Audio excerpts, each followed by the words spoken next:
The first sequence this video is purely for entertainment and does not infringe on copyrights or laws. The rights to the novel and image belong to the original author. We do not claim ownership. Don't like waiting and want to listen to this fanfic in full now? Subscribe to our Patreon, where you'll find the best fanfics. Chapter 501 Revenge. Ren Xiaosu's choice of ambush location was very particular. He had studied the terrain near the black market. There were only 3 ways out of the black market. If the enemy was going to the number 73 barrier on the Zhou Consortium's territory to perform a mission, then the enemy would definitely take the ambush route. When Zhao Haocheng and others drove out of the black market, without any warning, a sniper bullet penetrated the glass of the off-road vehicle and killed Zhao Haocheng on the back seat. Zhou Yingxu was watching silently from the side. She suddenly felt a little confused. How could this young man in front of her seem to know everything, even a sniper rifle? She could imagine how terrible it would be if a superhuman could use sniping. The other snipers were now cautiously guarding against superhuman close combat sneak attacks, but the young man in front of him didn't have to worry about this at all. Ordinary superhumans would only find that they couldn't beat him in close combat. Now, a famous A-level killer died so cleanly. This Ren Xiaosu was really not slow in killing people. Ren Xiaosu put away his sniper rifle and went down the mountain. Zhou Yingxu followed him and muttered, "You killed their teammates. Will they let you join the team as a teammate? Zhao Haocheng has to die anyway. Let's take it one step at a time," Ren Xiaosu said slowly. In his opinion, if someone is always thinking about it behind his back, he might do something bad in other things in the future. It's better to be decisive and kill the other party. Ren Xiaosu said long ago that he is not a good person at all, and he doesn't want to be a good person. But he was curious. This team is also very strange. Knowing that Zhao Haocheng has problems, why do they want to pull him as a teammate? Most people don't want such a person as a teammate. If it were me, I would rather offend him than go with him. Who knows, Zhou Yingxu said behind Ren Xiaosu. After the two of them went down the mountain, Zhou Yingxu returned to her aloof appearance and walked towards the motorcade with her assistant Ren Xiaosu. At this time, the other 4 A-level assassins in the convoy had already thrown Zhao Haocheng's body to the side of the road, and picked up a rag to wipe the interior of the vehicle, which was splattered with the blood. What Ren Xiaosu and Zhou Yingxu didn't expect was that when the other party saw them, they actually smiled happily. "Welcome to join." Zhou Yingxu asked in confusion, "You don't seem to mind that your teammates just died." The owner of room 1209 smiled and said, "Let me introduce myself. My name is Wu Tong. Among the teammates killed by Zhao Haocheng before, there was my good friend. This time I set up a trap to kill him. I thought it would be more difficult under his vigilance, but I didn't expect you to kill him with a sniper rifle. Speaking of this, I have to thank you for helping my friend get revenge." Ren Xiaosu felt that this was now explained. Otherwise, he really couldn't understand why the other party didn't kick Zhao Haocheng out of the team. After all, this was a free team mode, and Anjing Temple didn't force Zhao Haocheng to be assigned to them. So Zhao Haocheng probably didn't expect that someone would come to seek revenge on him before. In this world of people, probably everyone has no friends, because he himself has no friends. However, Wu Tong and others mistook Zhou Yingxu for the sniper just now. Wu Tong exclaimed, "I didn't expect that Miss Zhou Yingxu is not only a superhuman, but also a sniper. No wonder the mission of Barrier 61 can completely wipe out the Twilight Squad of the Spark Company."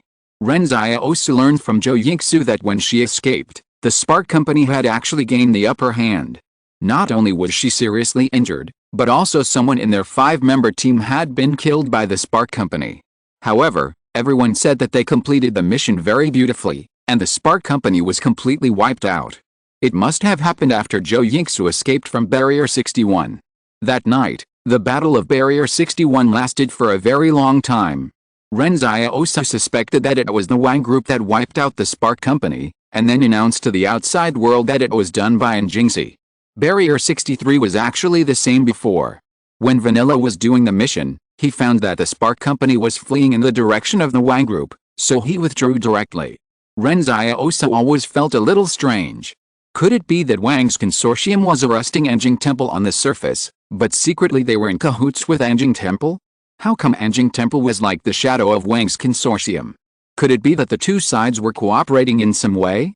Of course, if Ren Xiaosu knew Qing Zhen's opinion of Wang's consortium, he would probably be more certain of this. But he couldn't figure out what common interests there were between Wang's consortium and Anjing Temple. Qing Zhen probably couldn't figure this out either.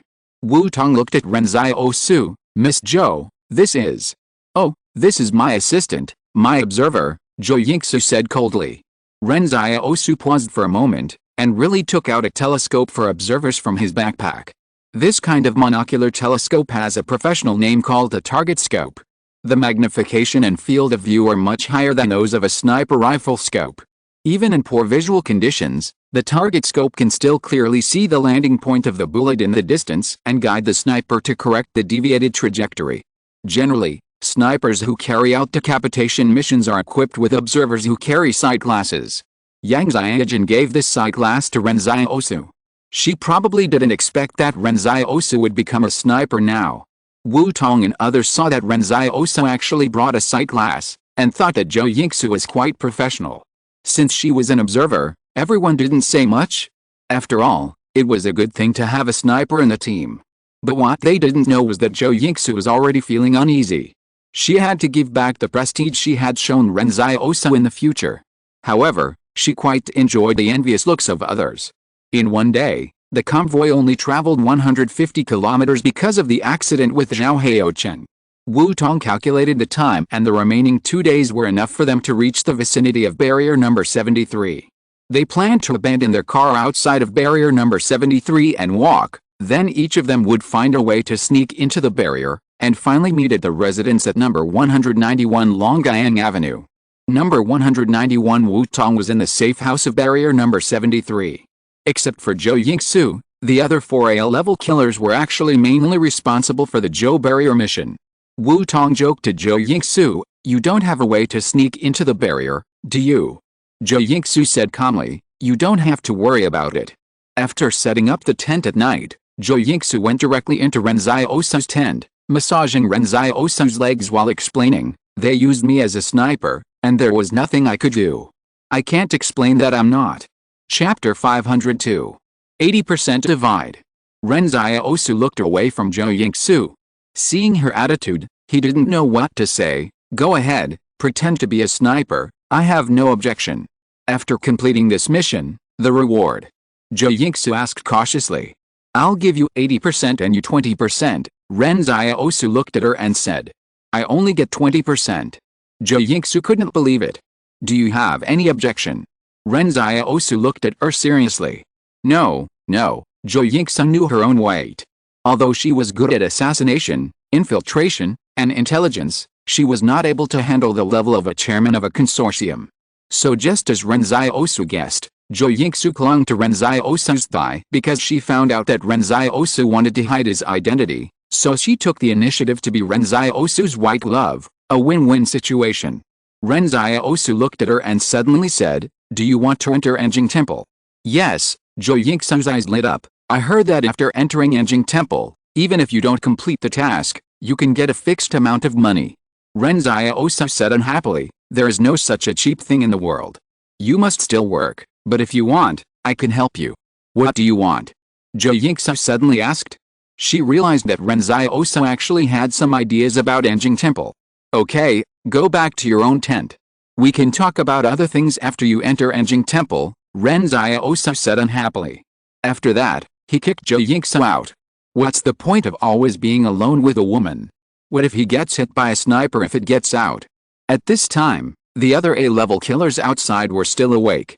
They silently watched Zhou Yingsu go into Ren Xiaosu's tent, and then come out again after more than 10 minutes, as if nothing had happened. Zhou Yingsu even fixed her hair when she came out of the tent. The A-level killer named Wu Tong sighed. "This is not an observer at all, she's just keeping a gigolo. This is not rare. Many female killers want to find some comfort after licking blood on the tip of their knives. Don't male killers still visit brothels? It's about gender equality," said a killer indifferently. Another person said, "I'm just afraid that the pretty boy will drag us down if he gets into the barrier." "What are you afraid of?" Wu Tong said with a smile. "In fact, we have discussed it before. I have a unified channel to arrange for us to enter the barrier, but I told them to solve it themselves. If he is really a pretty boy, it depends on whether Zhou Yingsu can get him into the barrier. If he can't get in, he can't drag us down." Old Wu is very smart. At this time, Ren Xiaosu was lying in the tent, but he had a pistol in his hand to prevent someone from attacking at night. Any slight movement would not escape his detection. Ren Xiaosu couldn't trust the other 4 killers, and there might be someone with ulterior motives. Zhou Yingsu came just now, and he said that he would send Zhou Yingsu to Anjing Temple. It was not a lie, but a real plan. You know, his purpose was actually to let Anjing Temple help find someone, and the reason why he had been hiding his identity was that he was afraid that the other party would know his identity and kidnap Wang Fuguya and others. According to Zhou Yingsu, when you change your phone at A level, a paper crane will bring you a new phone. Others may think that the paper crane is just made of paper and you can't see anything, but Ren Xiaosu knows that the faces of those who have changed their phones are probably remembered. He can cover his face, but it will still make others suspicious.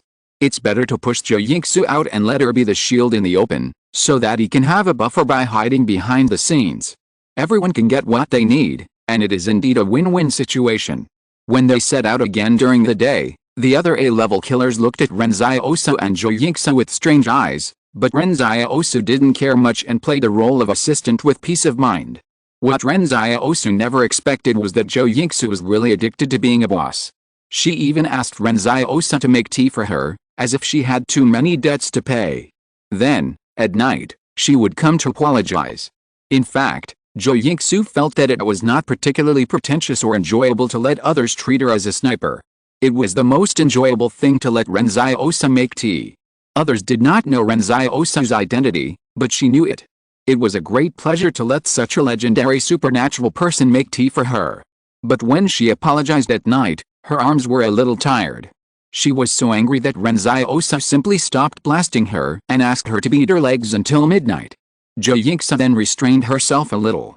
Ren Xiaosu found that Zhou Yingsu was also quite interesting. She was the kind of person who would dare to open a dyeing factory if she was given a little color. There is an old saying that people like Zhou Yingsu, if they are not punished for 3 days, will tear down the roof and always like to try their best to kill themselves. When the team reached the outside of Barrier 73, everyone went their separate ways. The vehicles were hidden in the wilderness in the north and covered with the green camouflage cloth.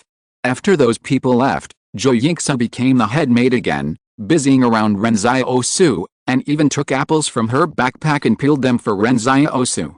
Ren Xiaosu looked at Zhou Yingsu. How do you spies usually sneak into the barrier? You shouldn't use tricks like scratching under the car, right? Zhou Yingsu said, basically, this trick is used, unless there are a lot of connections in this area, private troops will secretly let you in and collect some rewards. Some private troops will even collect hundreds of thousands at a time, which is enough for his salary for 20 years. Then do you have any ideas? Ren Xiaosu found a high slope and observed the vicinity of Barrier 73 with a spotting scope. As a result, he was shocked to find that the other 4 killers were actually in the wilderness, together on a refrigerated truck that came out of the slaughterhouse. It turned out that the other party had already had a way to enter the barrier, but just didn't let him and Zhou Yingsu use it. But this is not a big problem, and they have no obligation to help you solve the problem. The problem is that Ren Xiaosu found that the inspection of the barrier gate is extremely strict. Except for the car from the slaughterhouse, the vehicles entering and leaving the vehicle have to open the cargo boxes for inspection. It is not realistic to crawl under the car to get in. It is easy to solve it by myself, just flip in directly, but what about Zhou Yingsu? After the observer goes in, the sniper will be left outside, and there will be no need to observe. But Zhou Yingsu said, I can control a kind of plan to open an underground passage. The deepest barrier in the wall foundation is Fortress 178, but even the foundation of Fortress 178 is only 27 meters. My plants can easily dig a tunnel. Now Ren Xiaosu looked at Zhou Yingsu with a new eye. It turned out that the other party's extraordinary ability to control plants is still useful. But this plant-based extraordinary person is a little weirder than I thought. He can actually dig a tunnel. This is to make up for the day before yesterday. Chapter 503 Zhou Yingsu's Firepower Suppression. There are always strange and bizarre supernatural powers in this world. If you haven't seen it with your own eyes, you don't know how many strange players will pop up. When night fell, Ren Xiaosu brought Zhou Yingsu to the outside of the barrier quietly. Zhou Yingsu pinched a seed and threw it on the ground. There was no need to dig a hole or water it. The seed immediately took root and sprouted, growing rapidly. Ren Xiaosu listened to the muffled sound of the soil rolling in the soil, but there was nothing wrong with the ground. The plants on the ground did not look tall, at best they were just the level of a coriander. But when Zhou Yingsu pulled out the green plant, a hole with a diameter of 1 meter suddenly opened up on the ground. Zhou Yingsu said, "Just jump in. It's better to pull it out early, otherwise it can use its roots to open up a larger space underground." Ren Xiaosu asked, "How big can it be at most?" "About a room," Zhou Yingsu said. Ren Xiaosu thought, opening up a room dozens of meters underground at will, this is the ability to easily dig an air raid shelter. "You go down first," Ren Xiaosu said to Zhou Yingsu, "I'll follow you." Zhou Yingsu curled her lips, this shows that he doesn't trust her. But she didn't say much, she twisted her body and went in. She was in the tunnel, and suddenly she felt a little light behind her. She thought that Ren Xiaosu might be secretly shining a light behind her to peek at her. Zhou Yingsu cursed him in her heart for being shameless, but she didn't dare to say anything. As a result, after leaving the cave, Ren Xiaosu suddenly said to Zhou Yingsu, "You go to their meeting place first, I have something to do." After that, Ren Xiaosu threw a long box to Zhou Yingsu, saying that there was a sniper rifle in it, and asked Zhou Yingsu to carry it on her back. This was mainly to confuse Wu Tong and others. After all, Zhou Yingsu's current character is a sniper, and carrying a long box on her back makes her look more like a sniper. After doing this, Ren Xiaosu left directly, leaving Zhou Yingsu alone in the barrier. She quickly planted plants to cover the hole. She felt powerless. She said she would help her with the task, but she left after entering the barrier. Fortunately, this was not Wang's barrier, otherwise she would feel guilty hiding from surveillance alone. Zhou Yingsu rushed all the way to the meeting point. The difference between Zhou's barrier and Wang's is that even if you sneak in, no one will care if you walk on the street. If it was Wang's barrier, I'm afraid the artificial intelligence would call the police in a minute to report the appearance of a strange intruder. When she arrived at the meeting point, Zhou Yingsu knocked on the door and went in. The other killers asked curiously, "Where's your assistant?" What else could Zhou Yingsu say? She said calmly, "I asked him to do something." The killers next to her looked at each other and laughed in their hearts. That pretty boy really couldn't get into the barrier. But no one showed anything on their faces. After all, Zhou Yingsu was both a transcendent and a sniper, and they couldn't afford to offend her. At this time, Wu Tong took out a huge map and said, "I already have an informant here who has helped me figure out Zhou Zilan's daily routine. He starts from Hongsong Lane every morning, passes Jianghan North Road, Jifang Avenue, Sanyang Road, and arrives at his office. He has social events in the evening, the location is uncertain, but he basically returns to his residence in Hongsong Lane." Zhou Yingsu secretly observed the reactions of the other killers and found that the other three were a little absent-minded when they listened. It was obvious that they knew the situation before, but Wu Tong just told her again. The four people in front of him have formed a small group. Wu Tong continued, "There are two plans here. One is to ambush him on his way to the office when he gets up early, and the other is to wait for him to return at night at the entrance of Hongsong Lane. Each plan has its own advantages and disadvantages. The plan to start in the morning is more stable because this is the only way he can go, but the disadvantage is that it is not convenient to retreat after starting in the day. The plan to start at night is more conducive to our escape.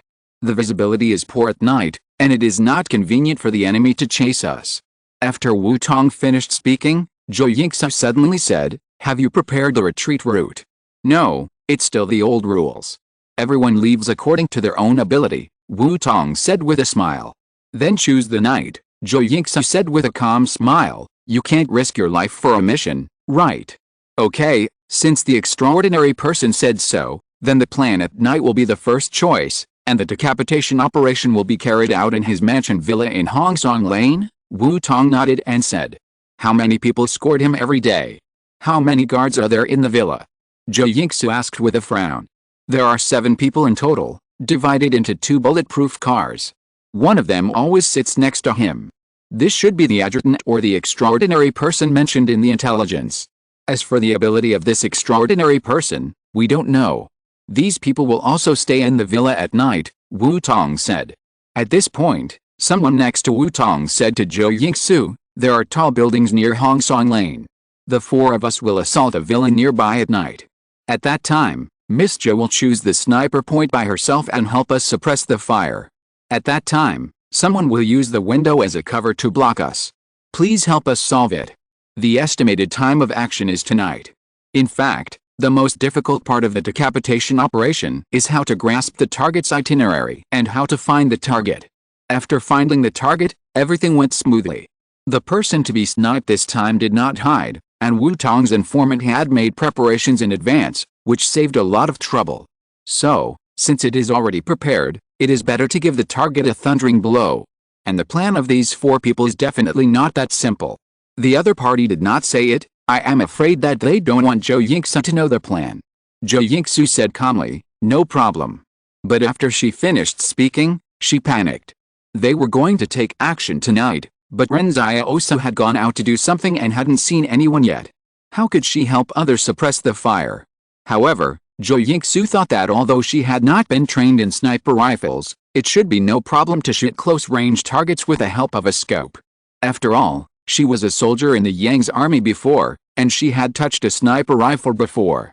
She quietly left the residential area, found Hongsong Lane, and then looked for a nearby high-rise building.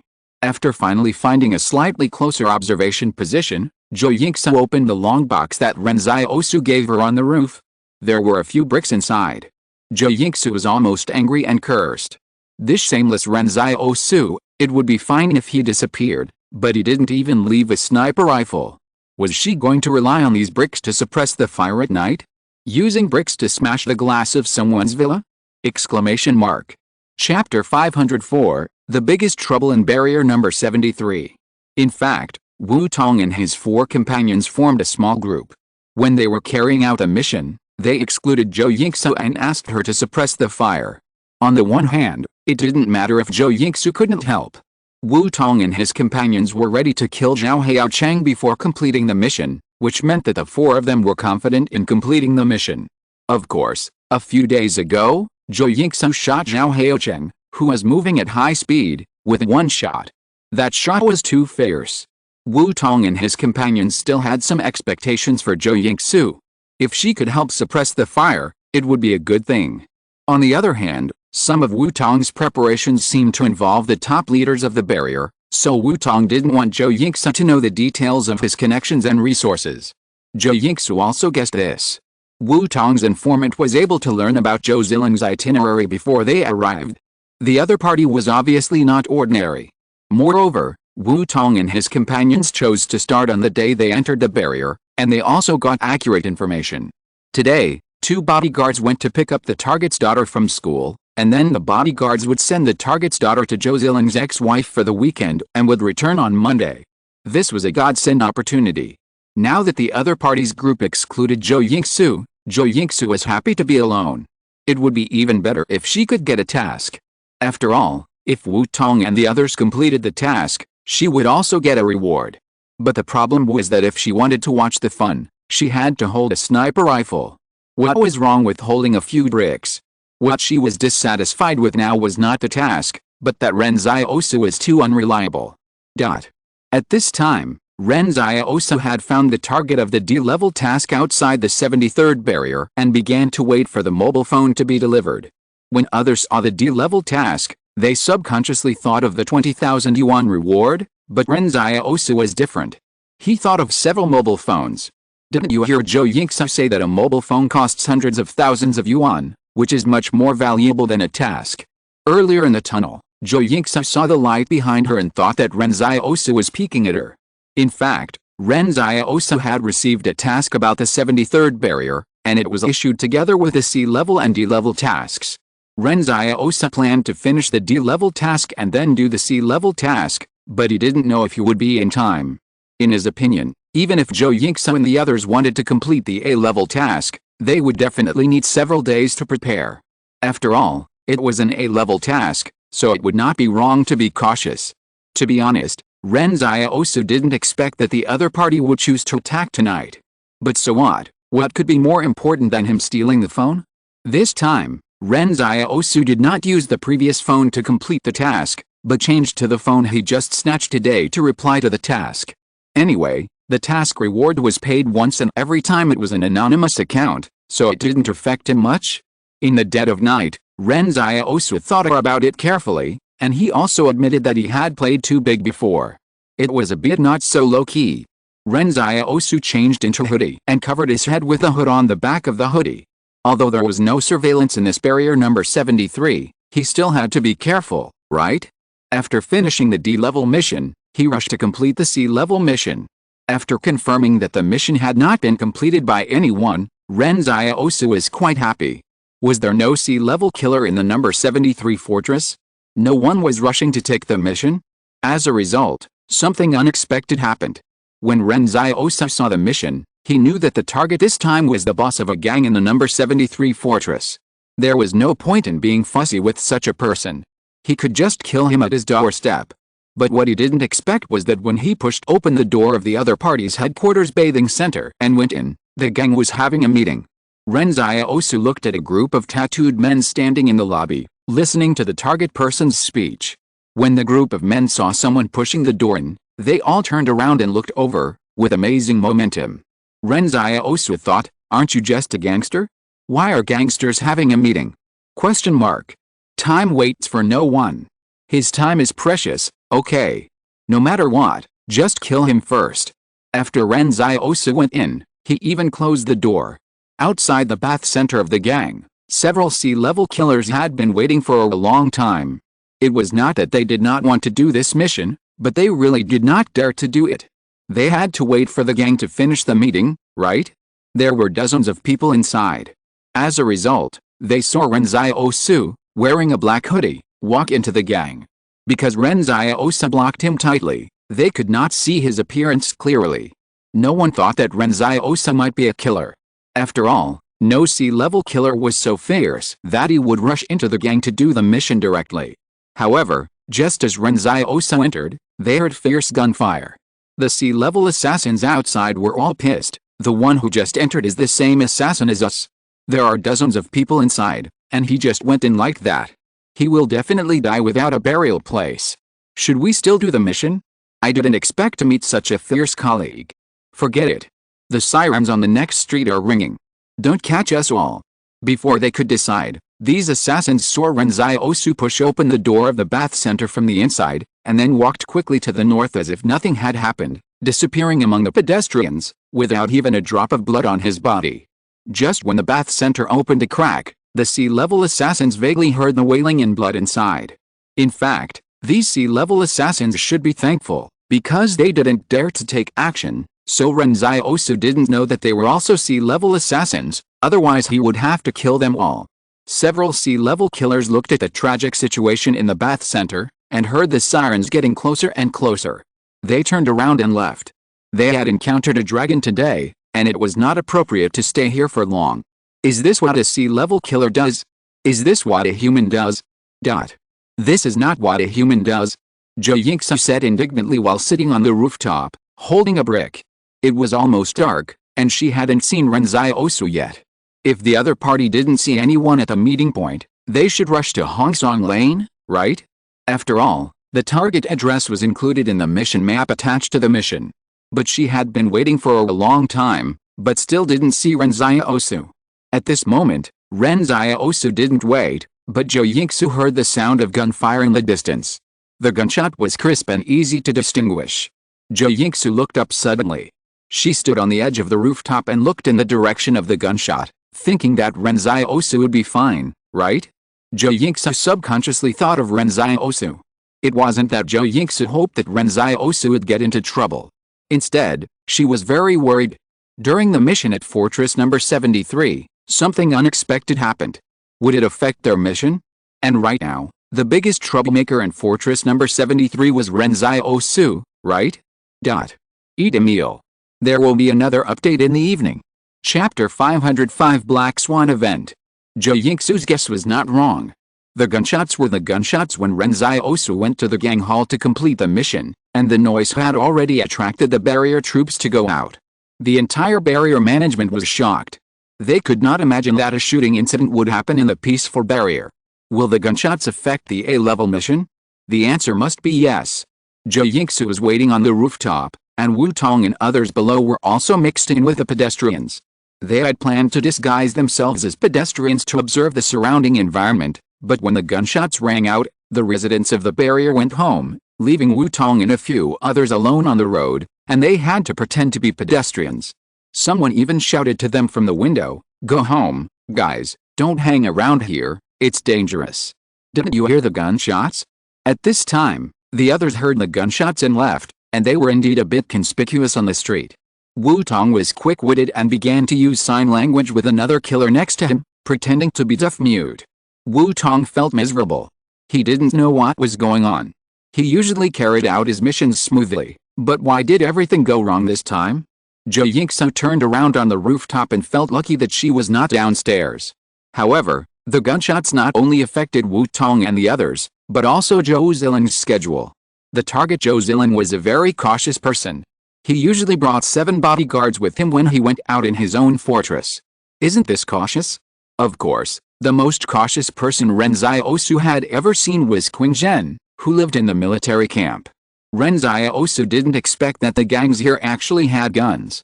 You know, in the southwest and northwest fortresses, although they were also chaotic, the gun control was still quite strict.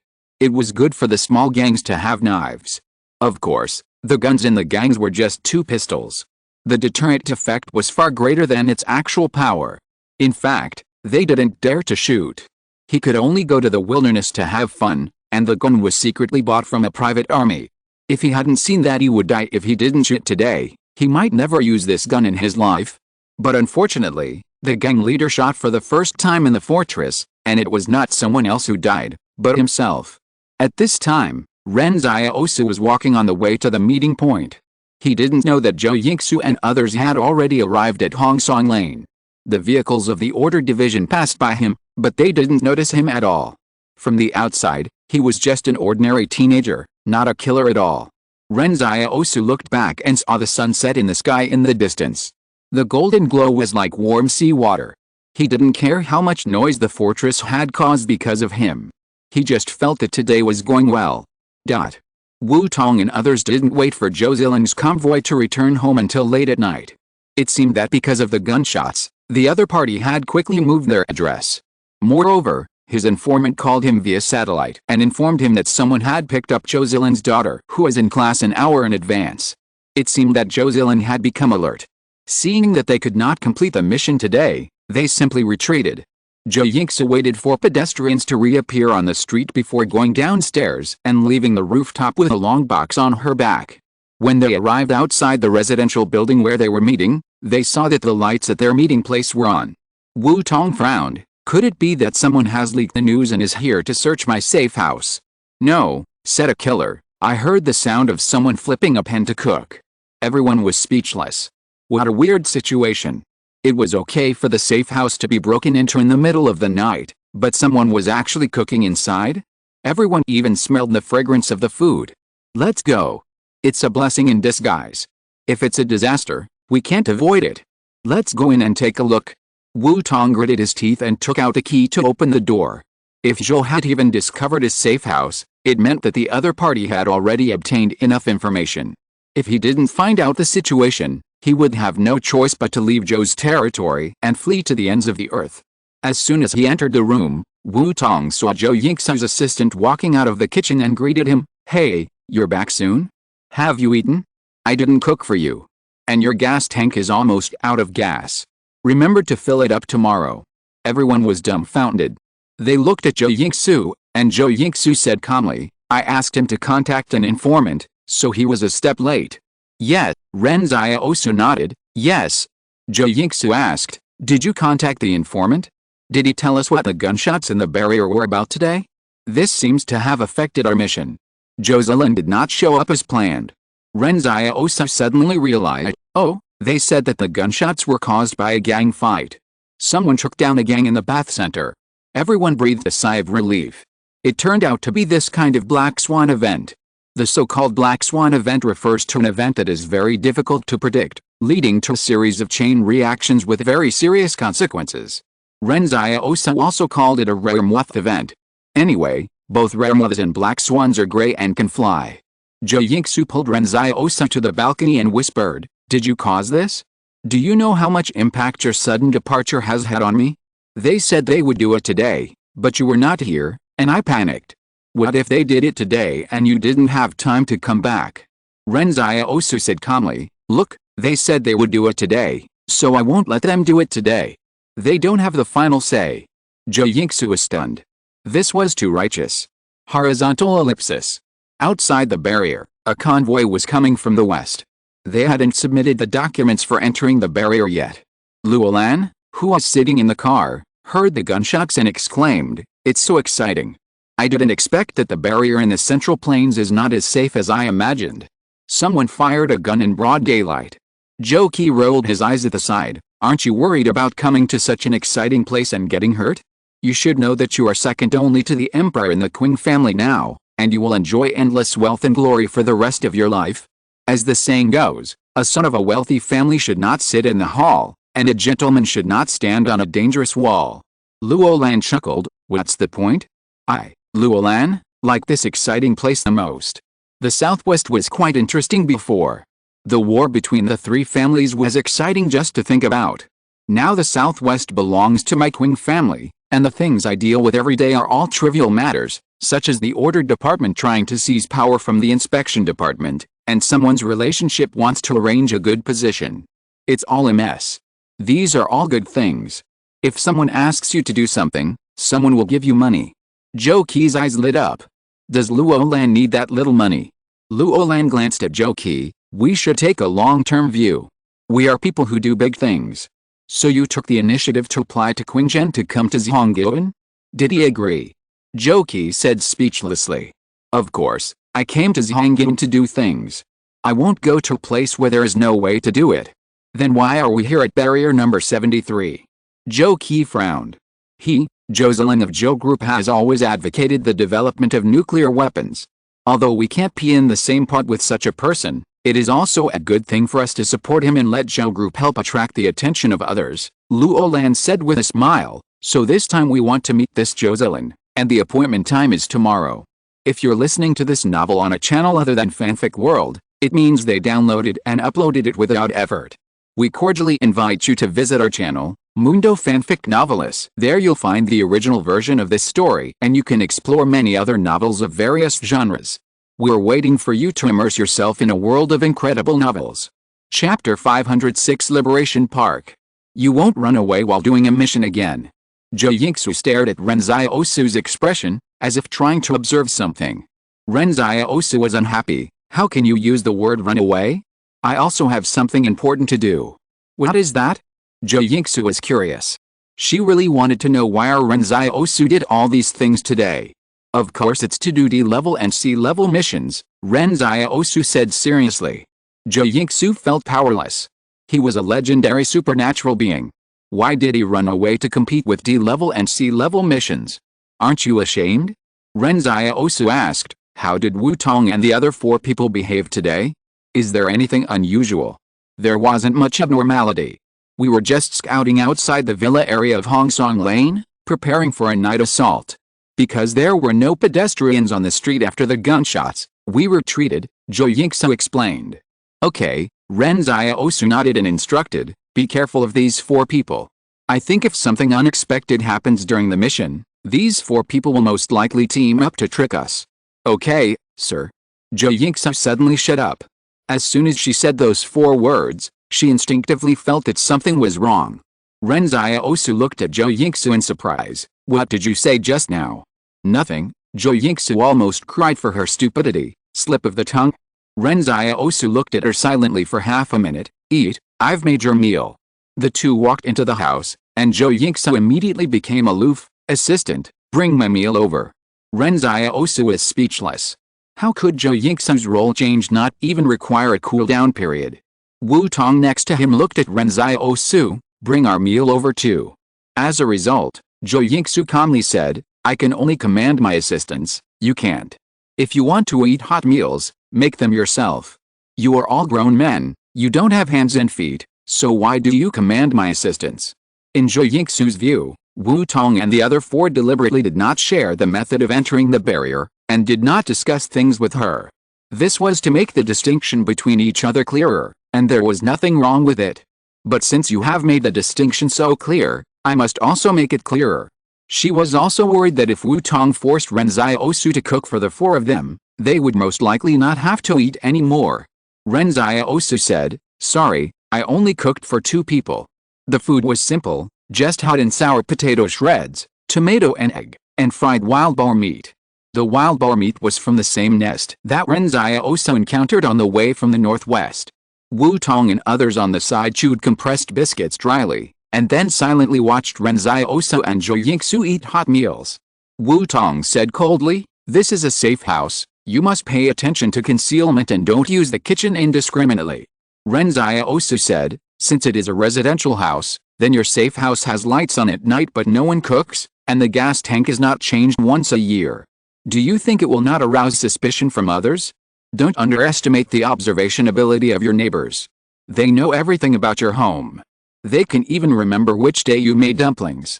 Zhou Yingsu asked while eating, "Did your informant tell you what Zhou Ziling's next plan is?" Wu Tong glanced at her. "What is the maximum effective range of your sniper rifle?" Zhou Yingsu said arrogantly, "No problem within 2 kilometers. Ren Xiaosu was shocked at the time.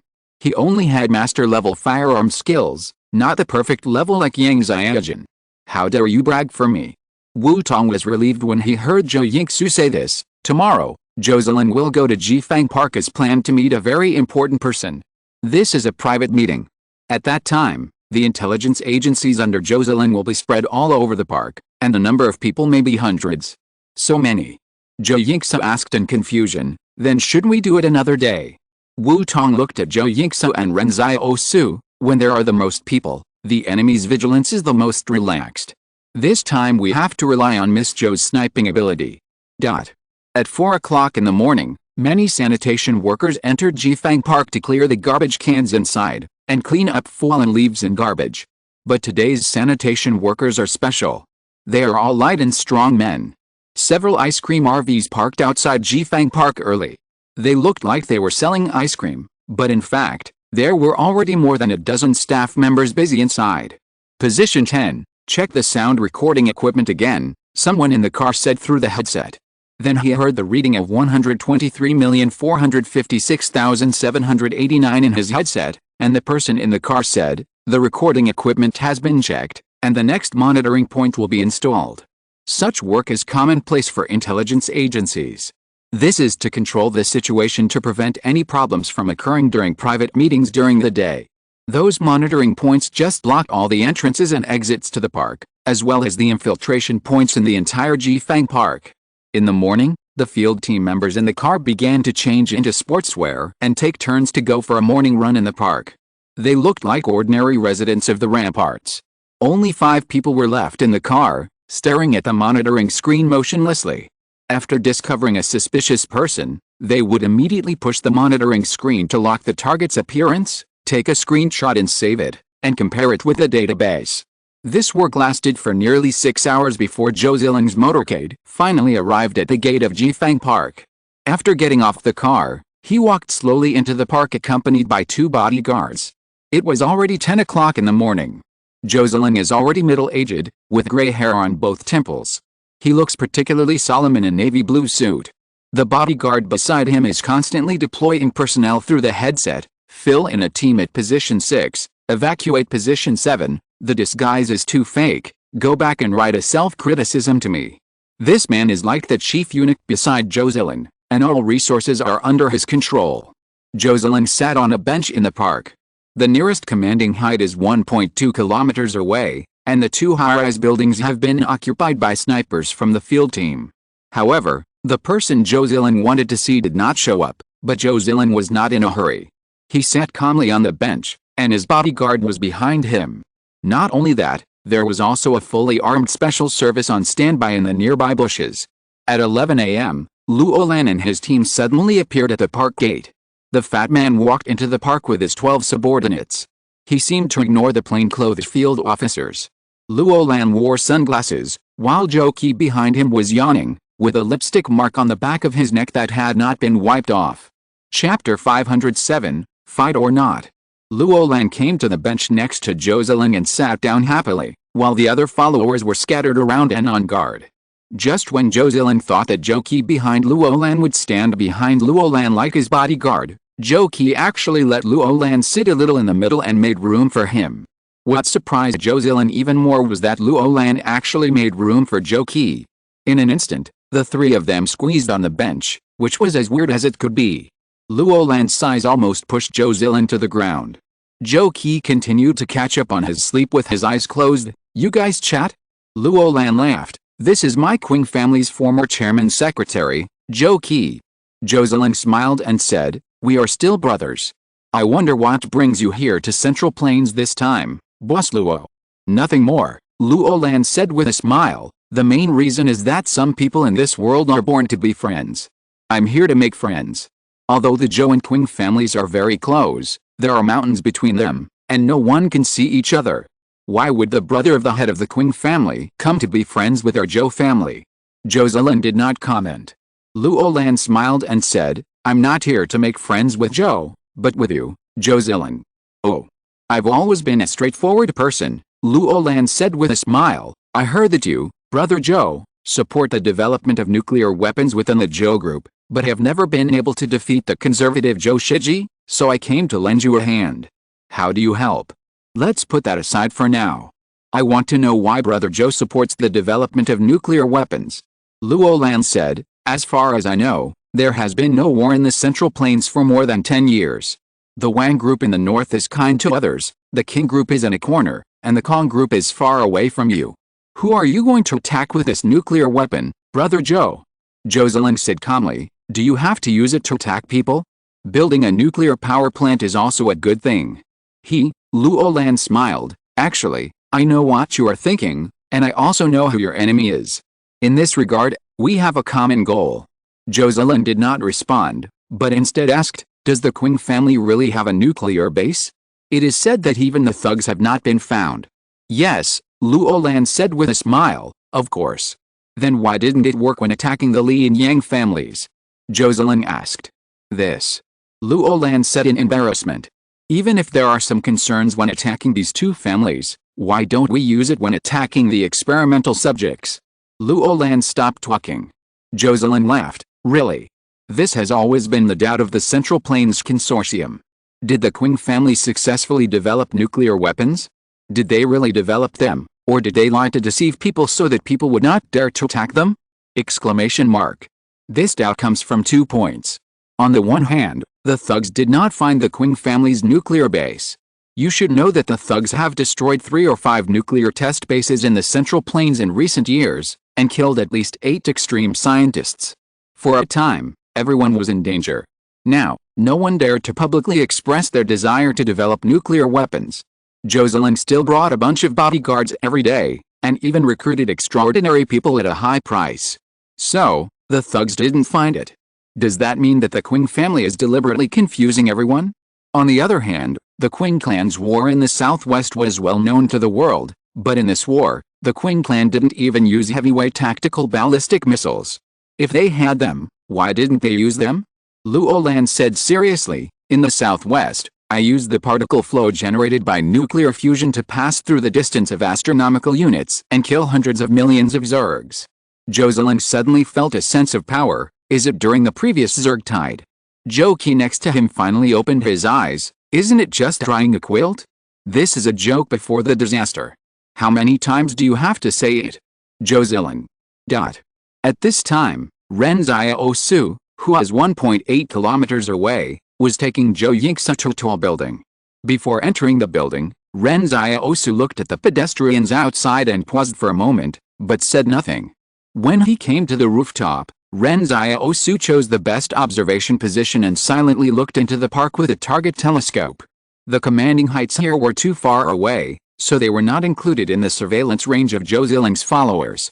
It seemed that they also felt that there were very few snipers in the world who could shoot at such a long distance, and those who could do this would not easily attack Zhou Zilin. After all, Zhou Zilin was not the ruler of the Zhou family. Zhou Yingsu was eating melon seeds beside him, and asked curiously, "What did you see?" "Let me see it too." While talking, she even carefully put the melon seed shells into a small bag to prevent them from being picked up and included in the DNA database. Ren Xiaosu suddenly put down the target telescope. Although the distance was far, he might not recognize others, but how could he not recognize Luo Lan with that body size? But how did this fat man suddenly run to Zhongyin, and he was with a mission target Zhou Zilin? So what Wu Tong said, Zhou Zilin had an appointment with a very important person today. It turned out to be Luo Lan. Wait, the previous mission text message said that Zhou Zilin advocated the development of nuclear weapons, which seems to be related to Luo Lan.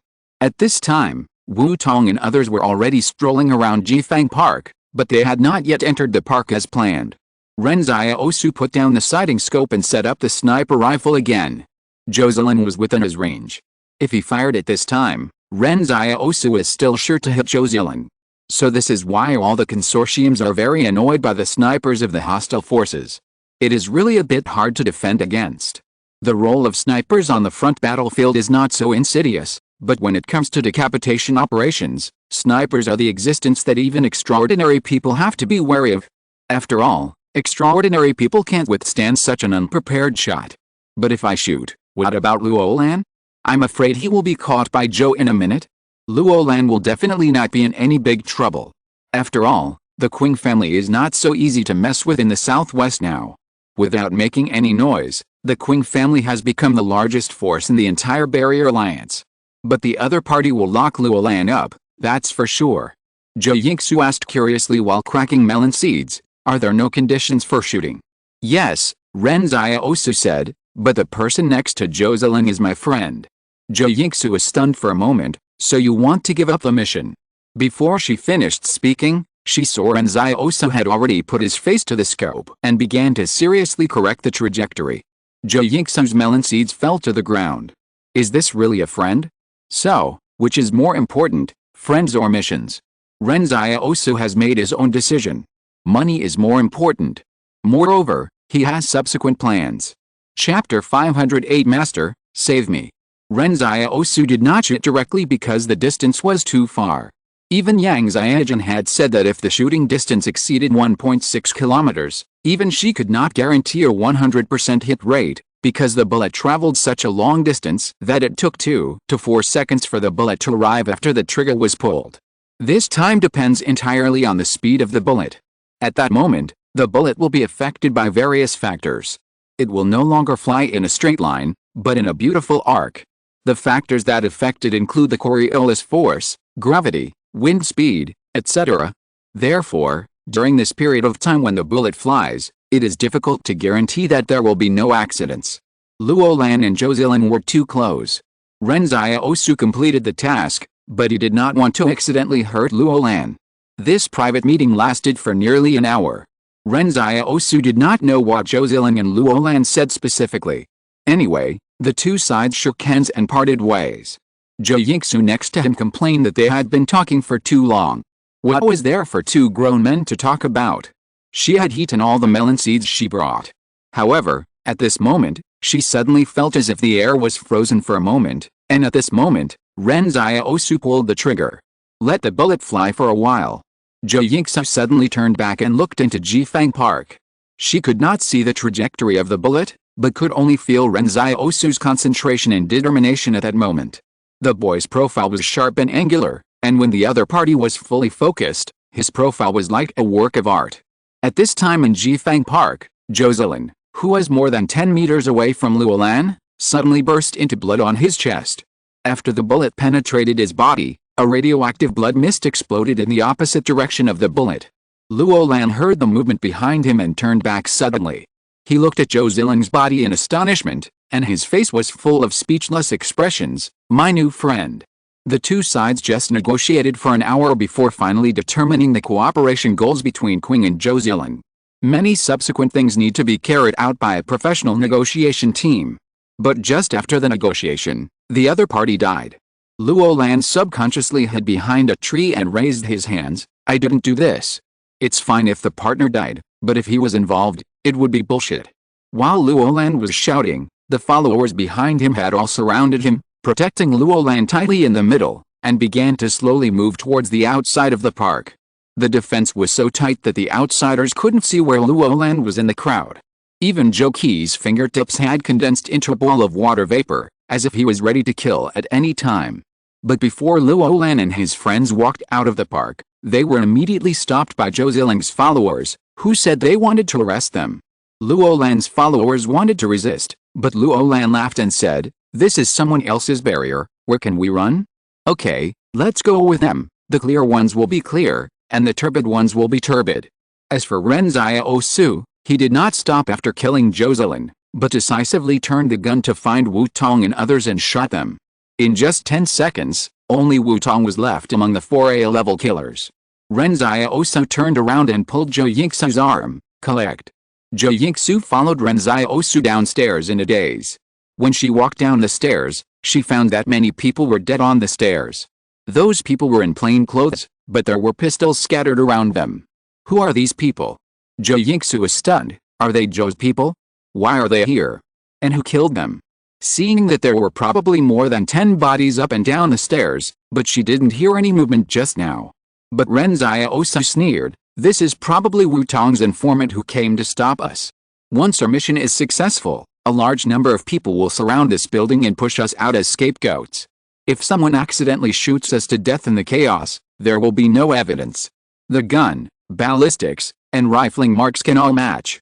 If the officer who killed Jocelyn is caught, he may be promoted 2 levels." Zhou Yingxu was a little confused. Did such a dangerous thing happen while she was eating melon seeds just now?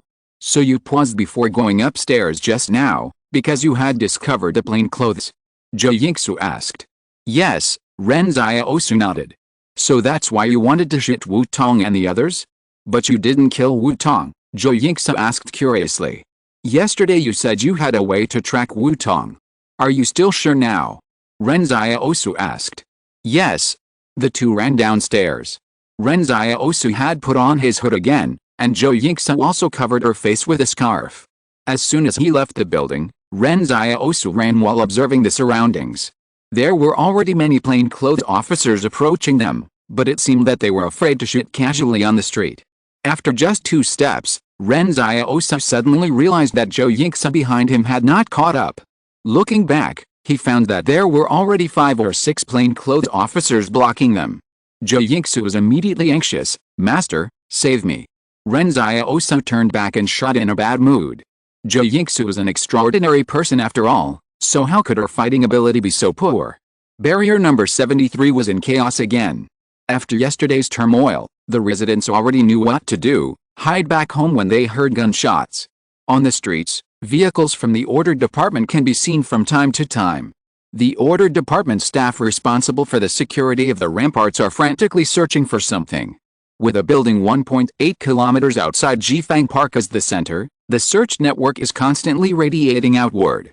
However, this search operation only found more than 20 bodies of plainclothes officers from the order department, and nothing else. The killer seemed to have disappeared out of thin air and could no longer be found. At the same time, the 73rd Rampart has begun martial law. No vehicles or personnel are allowed to leave the rampart. The 4 gates in the east, west, south and north directions of the rampart are also closed at the same time. Without the handwritten document of Zhou Shiji, the leader of the Zhou family, they cannot be opened again. When night falls, the people of the 73rd Rampart are in a panic. Wu Tong hid for a day, and then quietly entered another safe house he had prepared. Just when he wanted to breathe a sigh of relief and close the door, he was held at the back by the cold muzzle of a gun. A familiar voice came from behind him, and Ren Xiaosu smiled and said, "It's really hard to find you. Come in, put your hands above your head where I can see them, and let's talk." Wu Tong broke out in a cold sweat. "What are you going to do?" Ren Xiaosu smiled and asked, "Please ask your informant where Luo Lan is imprisoned." Zhou Yingxu's voice came from behind again, "Master, are you going to save Luo Lan?" Wu Tong was shocked. He thought Ren Xiaosu was just a pretty boy. How come the identities of the two of them suddenly reversed, and Ren Xiaosu became the master in Zhou Yingxu's mouth? Exclamation mark. How the hell does this sound like the way maids address their masters in the old society? This is too futile. But, what kind of person can make a superhuman willingly call him master? But Xiaosu smiled and said, "Of course he was saved, he's my friend.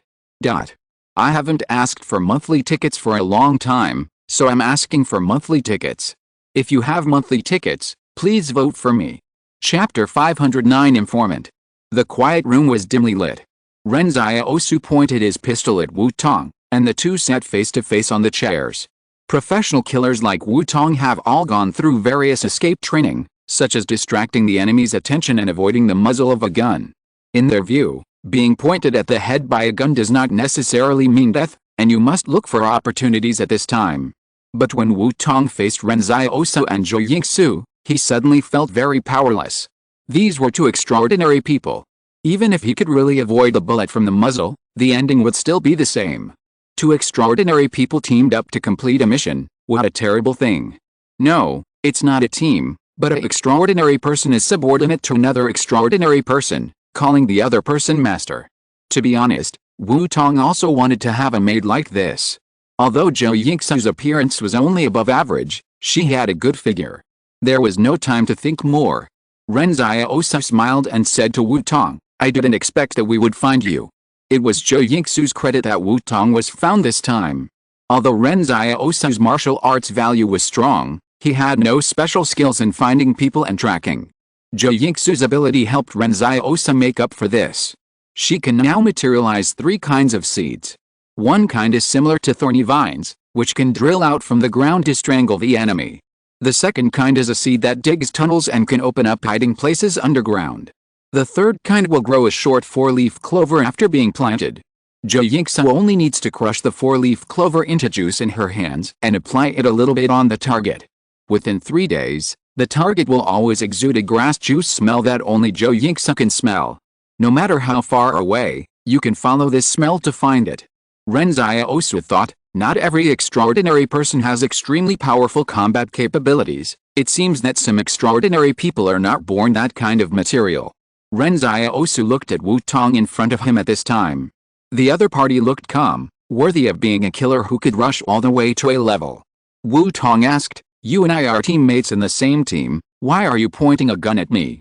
Ren Xiaosu laughed, "Don't you know what you did? I killed the other 3 people, so I didn't intend to leave you any chance to escape. You killed them." Wu Tong's pupils shrank. "You are the sniper?" Then Zhou Yingsu. He looked at Zhou Yingsu, who was cracking melon seeds beside him. Ren Xiaosu asked, "I don't have many questions, only 2. If you answer them well, I will give you a quick death. If you don't answer them well, you may have to wait 3 days and 3 nights before you die." Wu Tong's emotions gradually calmed down. It was the first time he had seen this kind of interrogation method. At least they were willing to give the interrogated person a chance to live even if he lied. But the more he thought about it, the less he wanted to resist. "Okay, now, you ask your informant," Ren Xiaosu said. "Ask him where Luo Lan is being held. Since he knows the meeting places in Jifang Park, he must be sitting in a very high position. How do you usually contact each other?" "Satellite phone," Wu Tong decided to cooperate and answered. He took out a satellite phone from his backpack. "I'll ask for you now." After a phone call, Wu Tong said, "Now Luo Lan is imprisoned in the villa area of Haoguan Lake. Joshi didn't dare to do anything to him. He is still well fed and well provided. He was originally arrested because he was suspected of bringing assassins with him, but Joshi was not stupid and knew that Luo Lan didn't need to do this." Ren Xiaosu nodded. In fact, smart people knew the purpose of Luo Lan's trip, so Fatty Luo didn't need to kill the future ally they had just agreed on. There was no hatred or grudge between the two sides. But before the real murderer was found, Luo Lan would not be released. He was at least one of the suspects. Ren Xiaosu then asked, "Who is your informant?" Wu Tong was also a bachelor. He was going to die, so why would he care about the life and death of his informant? He is the director of the order department. Now the position of the manager of the number 73 barrier has been vacant, so he has an idea. If someone assassinates Zhou Zilin, it will definitely shake the entire Zhou family. If he can solve the case, he will have extremely high praise and even hope to compete for the position of barrier manager. People die for money, and birds die for food. Ren Xiaosu nodded, so Wu Tong originally planned to kill Zhao Haocheng as a scapegoat. After killing Zhao Haocheng, Wu Tong was originally worried about where to find this scapegoat, but Ren Xiaosu and Zhou Yingsu came to him. That's why Wu Tong was so happy. "Did Zhao Haocheng really kill your friend?" Ren Xiaosu asked. "He did kill his teammate, but his teammate was not my friend." "I lied to you," Wu Tong said calmly. "That makes sense," Ren Xiaosu nodded again. How could a ruthless person like Wu Tong have the intention to avenge his friend? His eyes were probably full of calculations and fame. At this point, Ren Xiaosu signaled Zhou Yingsu to turn off the recorder. He also recalled carefully that the content of the conversation did not reveal his identity from beginning to end, only his voice was heard. Zhou Yingsu took out the recorder and turned it off. Wu Tong said anxiously, "I am so cooperative, can I?" Before he finished speaking, he saw Ren Xiaosu had stood up and left without even looking at him, while Zhou Yingsu carefully put all the melon seeds into the bag, then installed a silencer on the pistol and shot him in the chest. Wu Tong's vision was gradually blurring. He vaguely saw Zhou Yingsu twisting her slender figure and following the boy out the door and into the night. Zhou Yingsu could be heard saying to the boy, "Master, I'm a little hungry." The boy replied unhappily, "You're still hungry after eating so many melon seeds?" "I didn't eat much either." Wu Tong's consciousness stopped there and fell silent. There was nothing wrong with his action this time, except that there was one person who was not on the plan, that boy. In fact, Wu Tong didn't know that Ren Xiaosu was quite disappointed with his answer. Ren Xiaosu originally thought that there was a mastermind behind the scenes, but it turned out that the other party was just the director of the order department. In Wu Tong's eyes, this position may have been a big shot in the barrier, but for Ren Xiaosu, he seemed to have killed several directors of the order department. Moreover, since Ren Xiaosu entered this world, he had come into contact with people like Qin Zhen, Luolan, Yang Xiaojun, and Zhang Jinglan. He really looked down on a small director of the order department who only knew how to be scheming. At this moment, the palace suddenly issued a task, save friends from fire and water. Ren Xiaosu walked on the bustling streets. Even if there was no such task, he would still go to save them. Chapter 510 No, you must go. The 73rd barrier is a famous villa area. Ren Xiaosu originally planned to take Zhou Yingsu to Hagwon Lake immediately, but Zhou Yingsu insisted that she was hungry. Zhou Yingsu patiently said, "Look, isn't this right? After we rescue Luolan, we still have to plan the retreat route. After all, this is the Zhou family's territory. Even if we run out of Hagwon Lake, we are still in the barrier. Let me eat something, and I will make a detailed retreat plan while I eat." Ren Xiaosu thought for a while and said, "Okay." It must be said that sometimes Zhou Yingsu can really play a good auxiliary role, such as tracking, such as entering the barrier more easily, such as carrying equipment such as a recorder. It would be great if she didn't always eat melon seeds. Moreover, Zhou Yingsu loves money more than him. While eating hot dry noodles, Zhou Yingsu took out her phone and said, "The reward for killing Zhou Zilin has been received." Wu Tong's phone has also been unlocked. You can check how much money is in his account when you have time. I don't know if the other people's phones have received the reward. Just now, Ren Xiaosu only wanted to ask questions after entering the room, but Zhou Yingsu got the other party's account first. Ren Xiaosu asked curiously, "Wu Tong is mainly active in Zhou's bank. Do we still have to withdraw money from this account in Zhou's bank? This increases the chance of being exposed." "No need," Zhou Yingsu shook her head. "Let's go back to the black market and withdraw the money. There are 3 banks in the black market, Zhou, Kong, and Wang, and there are no surveillance cameras." "Don't listen to them saying there are no surveillance cameras," Ren Xiaosu curled his lips. "The consortium's mouth is a lie. There must be hidden cameras. They set up banks in the black market. How could they not want to know who is withdrawing the money? This is very important intelligence data." Zhou Yingsu nodded. "That's right. Wu Tong is also a veteran A-level killer. I think he must have a lot of money in his account." "Yes. I'm going to the toilet." Zhou Yingsu looked at Ren Xiaosu inquiringly. "Go." As a result, Zhou Yingsu was gone for more than 20 minutes. Ren Xiaosu sat quietly in the hotel thinking about things. Zhou Yingsu should have run away. The reward this time was very generous, and Wu Tong's account was also obtained. If Zhou Yingsu wanted to run away, she would have enough reasons. Ren Xiaosu sighed. It seems that he has to find another candidate to join Anjing Temple. He did not chase Zhou Yingsu. On the one hand, she had been very obedient during this period of time. On the other hand, Zhou Yingsu's mother was seriously ill and really needed money. Under the influence of various factors, Ren Xiaosu felt that there was no need to kill Zhou Yingsu. She was just an ordinary girl in this chaotic era. However, at this moment, a voice interrupted Ren Xiaosu's meditation. "Master, let's go." Ren Xiaosu looked up at Zhou Yingsu opposite in astonishment. Why don't you run? Zhou Yingsu thought for a while and said, aren't you going to chase me? Why should I chase you?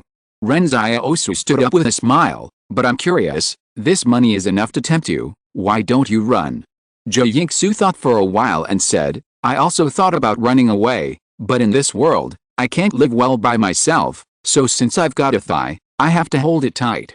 In fact, Zhou Yingsu was indeed ready to run away just now. She waited in the bathroom for a while. She wanted to see Ren Xiaosu's reaction and see if the other party would spare no effort to chase her. As a result, Zhou Yingsu saw that Ren Xiaosu had no intention of moving, and she didn't know what she was thinking, so she turned back. Until this moment, she suddenly really wanted to follow Ren Xiaosu and do the mission honestly. The two came to the outside of Hagwon Lake. Zhou Yingsu looked at the strict defense organization. It was just a villa area, but there was actually a company with live ammunition stationed there. Master, how are you going to save Luolan? Zhou Yingsu asked while squatting in the green belt. As soon as she finished speaking, she saw Ren Xiaosu stand up and walk towards the gate of the Hagwon Lake villa area. Zhou Yingsu was crazy. Was Ren Xiaosu going to force his way in? Could this be the idea of a legendary extraordinary person? Exclamation mark. At this time, Luolan was staying in the yard of the villa smoking a cigar. Zhou Qi next to him asked, we have prepared the troops to rescue you. After you fight your way out of Hagwon Lake, go all the way west. Naturally, there will be people in the barrier to cover your back. When you leave the barrier, there will be people from Kingshan to pick you up. Luolan said nothing. Zhou Qi smiled and said, why, you don't dare to leave? Are you afraid that you won't be able to wipe the shit off your butt after you leave? Luolan thought for a while and said, this is only one aspect, but even a fool knows that I didn't do this. Zhou Shiji is a smart man, he won't be that confused, but have you ever thought that if we really want to break out, then the lives of more than 100 people lurking in the number 73 barrier will be sacrificed, and even if we can leave the barrier, the Zhou family will definitely chase us, otherwise where will they put their face? This road is a bloody road, I won't joke with the lives of my men. Zhou Qi frowned. Womanly kindness, you are the brother of the head of the Qing family, you shouldn't put yourself in danger, your subordinates are fighting for you for a greater cause. No matter how big the cause is, can it be more important than human life? Luolan pressed the cigar into the ashtray, if someone wants to kill me, then I won't hesitate, I will leave, but now I know that the Zhou family will not kill me, then naturally there is no need for my men to take such risks. Zhou Qi pouted, okay, in this broken place, there is not even a girl, it's too boring. Luolan smiled and said, and just like you said, if I run away, Zhou will definitely think I have something to hide. If I run away, although everyone knows that it was not me, I can't explain it myself. As a result, at this moment, a figure suddenly flipped into their yard, carried Luolan and ran away. While running, the other party said, don't stand there, the security guards outside were all knocked out by me, let's go now. Luolan exclaimed, Ren Xiaosu, put him down. I can't leave now. Zhou Qi had never seen Ren Xiaosu, but he shuddered when he heard the name Ren Xiaosu. How could this ruthless man suddenly appear in barrier number 73? Exclamation mark. Ren Xiaosu frowned and asked when he heard what Luolan said, why can't I leave? If I leave, won't I really become a criminal? Luolan shouted in a low voice. Ren Xiaosu thought about it carefully, it seemed to be the case, but if he didn't save Luolan, what about his mission? Exclamation mark. Thinking of this, Ren Xiaosu said firmly, no, you must go. Luolan. Chapter 511 Don't worry, I will definitely be there. At this time, the arrow had to be shot. Whether to leave or not was not up to Luolan. At least Ren Xiaosu had to complete the task first. To be honest, Ren Xiaosu himself did not expect that he would actually trick Luolan twice in one day. But now he could not care so much. He carried Luolan and ran outside. Zhou Qi and others looked at each other. Those followers who swore to protect Luolan to the death did not know what to do for a while. If it was an enemy, they would just shoot and it would be over. But this was Ren Xiaosu. They often heard Luolan mention Ren Xiaosu. As they ran all the way out, these followers saw that many Zhou soldiers had fainted on the road, but they did not hear any movement just now. When they arrived at the gate of Hagwon Lake, Zhou Yingsu had stolen a commercial vehicle. It was originally a 7-seater, but 14 people were stuffed into it. They walked in an orderly manner towards the retreat route they had planned. There was no sacrifice as imagined, no fierce battle as imagined. Ren Xiaosu just snatched Luo Lan out.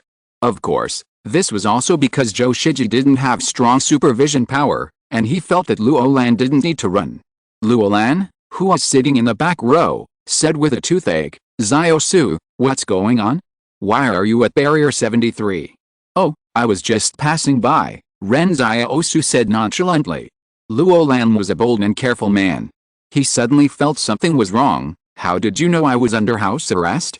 Wait, that shot during the day, you didn't fire it, did you?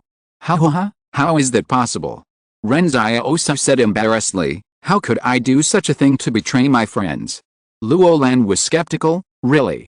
Ren Xiaosu changed the subject and said, "Why did you come to barrier number 73? Doesn't Qing need people?" "Oh, just come out to have fun and make some friends by the way." Luo Lan did not hide it from Ren Xiaosu. "Recently we feel that Wang's ambitions are very big, so we are preparing for a rainy day. So what are your plans next?" "First stay in Zhou's for a while, then go to Kong's, and the last stop is Wang's." Ren Xiaosu was surprised. "You said they are ambitious, but you dare to fall into their trap." Luo Lan smiled and said, "No risk, no gain. Besides, Wang's won't do anything to me now. I'm just going for a stroll to see if Wang's is really as solid as the outside world says." I have to say that Ren Xiaosu still admires Luo Lan. This guy is really tough. He goes wherever there is danger, all for the sake of Qing family. In fact, at a certain moment, Ren Xiaosu felt that when Qing Zhen, the shadow, became the master of Qing family, Luo Lan became Qing Zhen's shadow. Luo Lan would help Qing Zhen do the dirty things that he couldn't do. Just 10 minutes after leaving Hagwon Lake Villa District, the palace said, "The mission is completed, and the reward is 1.0 agility." Ren Xiaosu was delighted. The mission was completed. He was one step closer to breaking through 20 in both strength and agility.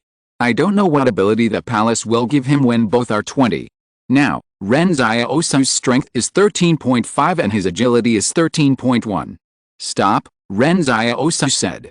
Zhou Yingsu was surprised, but did not question anything, but stepped on the brakes directly. Ren Xiaosu smiled and said to Luo Lan, "Since you don't want to run, then go back." Luo Lan. Everyone in the car was shocked at the time. What on earth was he doing? But Ren Xiaosu handed Luo Lan a USB flash drive. There is a recording in it. "The person I interrogated is called Wu Tong, an A-level killer under Anjing Temple. Their team of 5 came to barrier number 73 and colluded with the director of the order department to kill Zhou Zilan. The recording in it is evidence. In this way, you are innocent." Luo Lan was stunned. "A killer from Anjing Temple? How did you find him?" 3 other people were shot by sniper rifles outside the park. They should have been carrying mobile phones unique to Anjing Temple A-level killers, Ren Xiaosu said. "Wu Tong's body is in the residence at number 67 Lushan Road. You can tell Zhou all this truthfully. The person was caught red-handed, so Zhou had no reason to continue to detain Luo Lan. In fact, this was Ren Xiaosu's original plan. If the palace had not issued the task, he would have given the USB flash drive directly to Luo Lan, and that would have been the end of the matter." Luo Lan said in shock, holding the USB flash drive in his hand, "Why didn't you take out this thing earlier? Why didn't you just give it to me?" Ren Xiaosu said seriously, "If I don't rescue you, how do you know that my friend is good to you?" Luo Lan said dimly, "A-level killers are a team of 5. You said 3 people died outside the park, and now there is still 1 body in a residential building on Lushan Road. The 5th one must be you." "It's not me," Ren Xiaosu shook his head. Luo Lan was so angry that he laughed. He stared at Ren Xiaosu and said, "Swear." Ren Xiaosu said seriously again, "The 5th killer is a good-for-nothing." Zhou Yingsu was unhappy beside him. "Master, why do you say that to me?" All eyes in the car were focused on Zhou Yingsu in an instant. Luo Lan laughed dryly. "Okay, I was wondering why the sniper didn't shoot when Zhou Zilan was sitting on the bench. The sniper target was still at that time, and it should have been easier to hit. But the sniper had to wait until Zhou Zilan stood up and started moving before shooting. It turned out that it was because I was too close and was afraid of hurting me by mistake." Ren Xiaosu praised again. Fatty Luo, your IQ is really extraordinary. Bullshit. Luo Lan opened the car door and got out of the car in a bad mood. If I want to find you, where can I find you? The black market outside King Group. Ren Xiaosu thought for a while. I should be there most of the time, waiting for new missions. Okay, I'll go. Luo Lan waved his hand and led his men towards the Hagwon Lake Villa. Neither side said much, and Luo Lan did not blame Ren Xiaosu. He knew that Ren Xiaosu certainly did not know that he was going to cooperate with Jocelyn before accepting the mission. In this world, friends can worry about accidentally hurting you when pulling the trigger. This is an era where interests are paramount and people have to get used to giving up friendship, love, family affection, dignity, and justice. Luo Lan suddenly turned around and smiled. What would you do if one day you saw my name appear in the mission text message? Ren Xiaosu raised his eyebrows. Don't worry, I will definitely be there. Luo Lan laughed. That's enough, let's meet in the black market. Luo Lan knew very well that when Ren Xiaosu came to him, he must not be here to carry out the mission. He led his entourage all the way back to the outside of Hagwon Lake Villa, but it turned out that the place had been completely blocked. Luo Lan looked at the middle-aged man in front of him and smiled. Are you Zhou Shiji? It's rare for the leader of the Zhou family to come and receive me in person.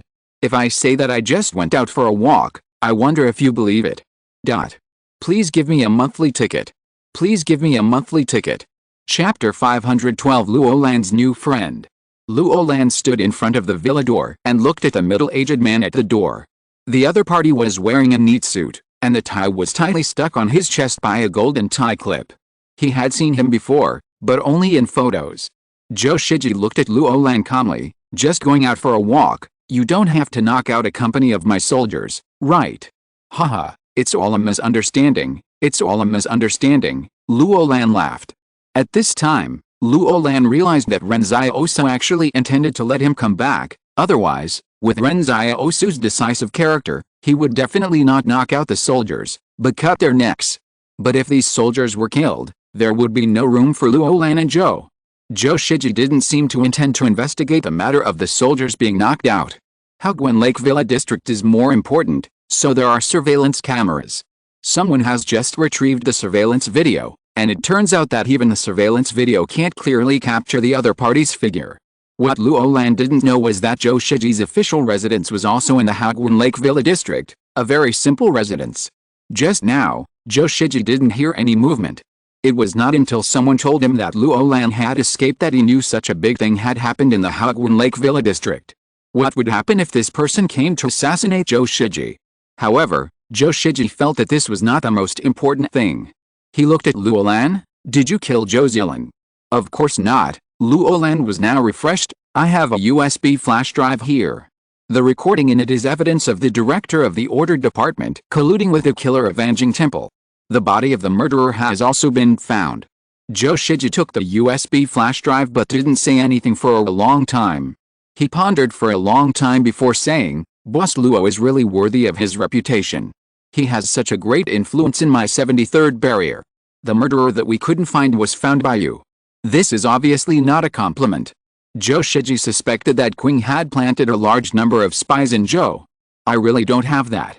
Luo Lan smiled awkwardly. It was all thanks to a friend who passed by. He helped me find it.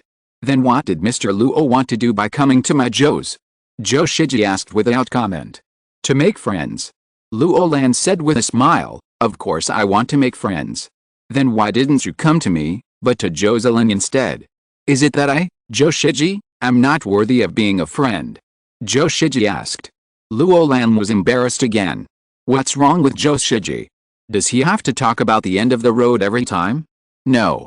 Luo Lan suddenly looked up at Zhou Shiji. I thought Brother Zhou didn't want to be friends with my Qings. How could that be? Zhou Shiji finally laughed. Of course the more friends the better, and the fewer enemies the better. At this point, Luo Lan finally understood that Zhou Shiji actually wanted to take the initiative to unite with Qings, but why? Isn't Zhou Shiji the leader of the conservatives? The two sides didn't talk nonsense anymore, but went straight into the villa.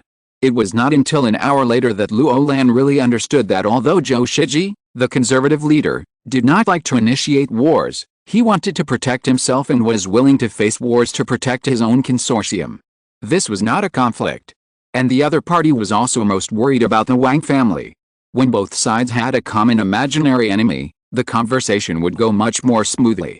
Zhou Shiji sat on the sofa and said calmly, "Although I don't like Zhou Ziling's political propositions, Zhou Ziling is an important figure in my Zhou family. I can't just end his life in such an unclear way. Many people say that Anjing Temple is a righteous organization that kills those who deserve to be killed, but it is not qualified to be a trial institution." "I agree," Luo Lan said with a smile. Like Zhou Shiji, Luo Lan also disliked Anjing Temple, because he might be on the assassination list of Anjing Temple at any time. Such a mysterious organization with powerful individuals is extremely hated by those in power. Different organizations have different positions, and there will inevitably be disagreements and conflicts. Is Zhou Shiji wrong? Of course it's right. Why should his Zhou family be judged by others? Does Anjing Temple have enough fairness to ensure that its judgment is not self-interested? And is Anjing Temple wrong? They also think they are not wrong. In this era, since no one punishes the evil people, they will punish them. In the final analysis, it is because there is no fixed moral standard in this era, and the judiciary has collapsed. Zhou Shiji looked at Luo Lan with a USB flash drive in his hand. "Who gave you this recording? This friend is very powerful. Why don't you come out and chat with us? I didn't expect that there is such a powerful person in the Qing family." "Haha, he is not from our Qing family," Luo Lan laughed, "and he should have left Barrier 73 now. As for where he went, I don't know. As for whether he is powerful or not, there is no doubt about it. At least I, Luo Lan, admire him." Zhou Shiji was obviously stunned. According to Luo Lan, this mysterious uninvited guest was not from the Qing family? A lone strong man? Horizontal ellipsis. At this time, Zhou Yingsu was driving the off-road vehicle back. The vehicle was hidden in the wilderness by Wu Tong and others. Now that Wu Tong was gone, the vehicle was naturally requisitioned by Zhou Yingsu and Ren Xiaosu. It takes 3 days to get back to the black market from Barrier 73, a total distance of 678 kilometers, mainly because the road is not good, otherwise it can be reached in 1 day. Zhou Yingsu glanced at Ren Xiaosu, who was sleeping soundly in the passenger seat next to her. She curled her lips and muttered softly while driving, "You let me drive such a long way alone, saying that you don't drive for my good, it's all excuses, men are all liars. What are you mumbling about?" Ren Xiaosu's voice floated from the passenger seat.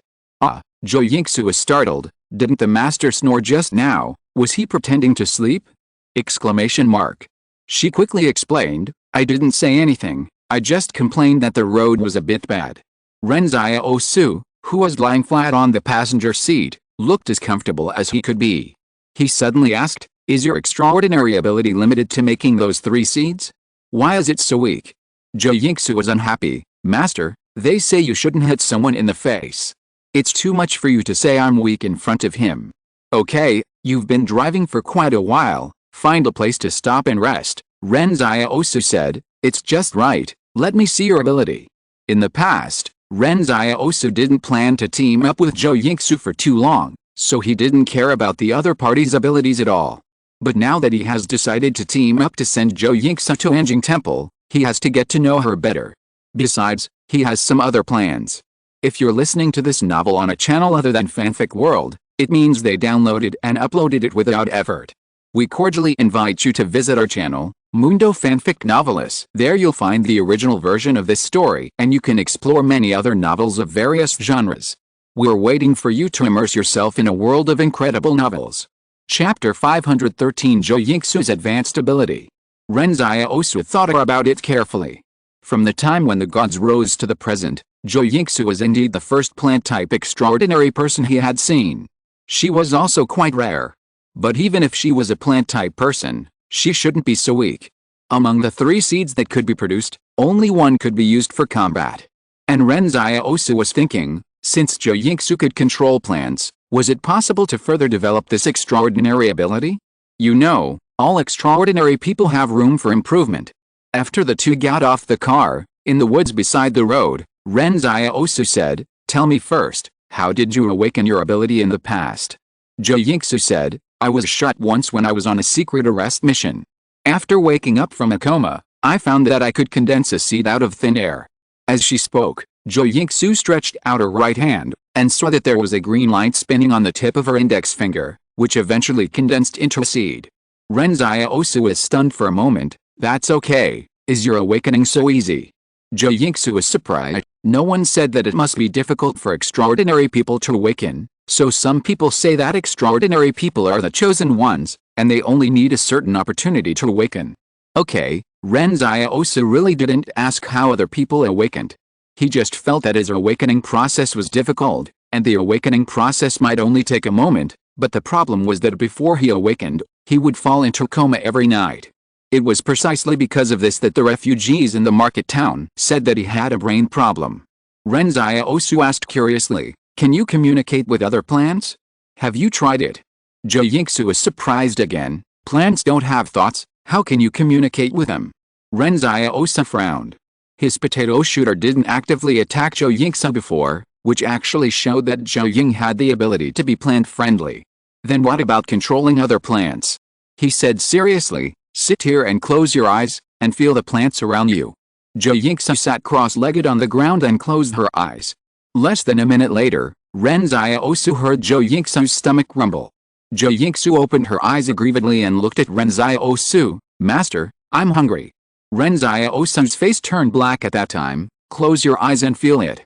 If there is no result, you don't have to eat." Ren Xiaosu's expectation for Zhou Yingsu is that he also has plant-related abilities.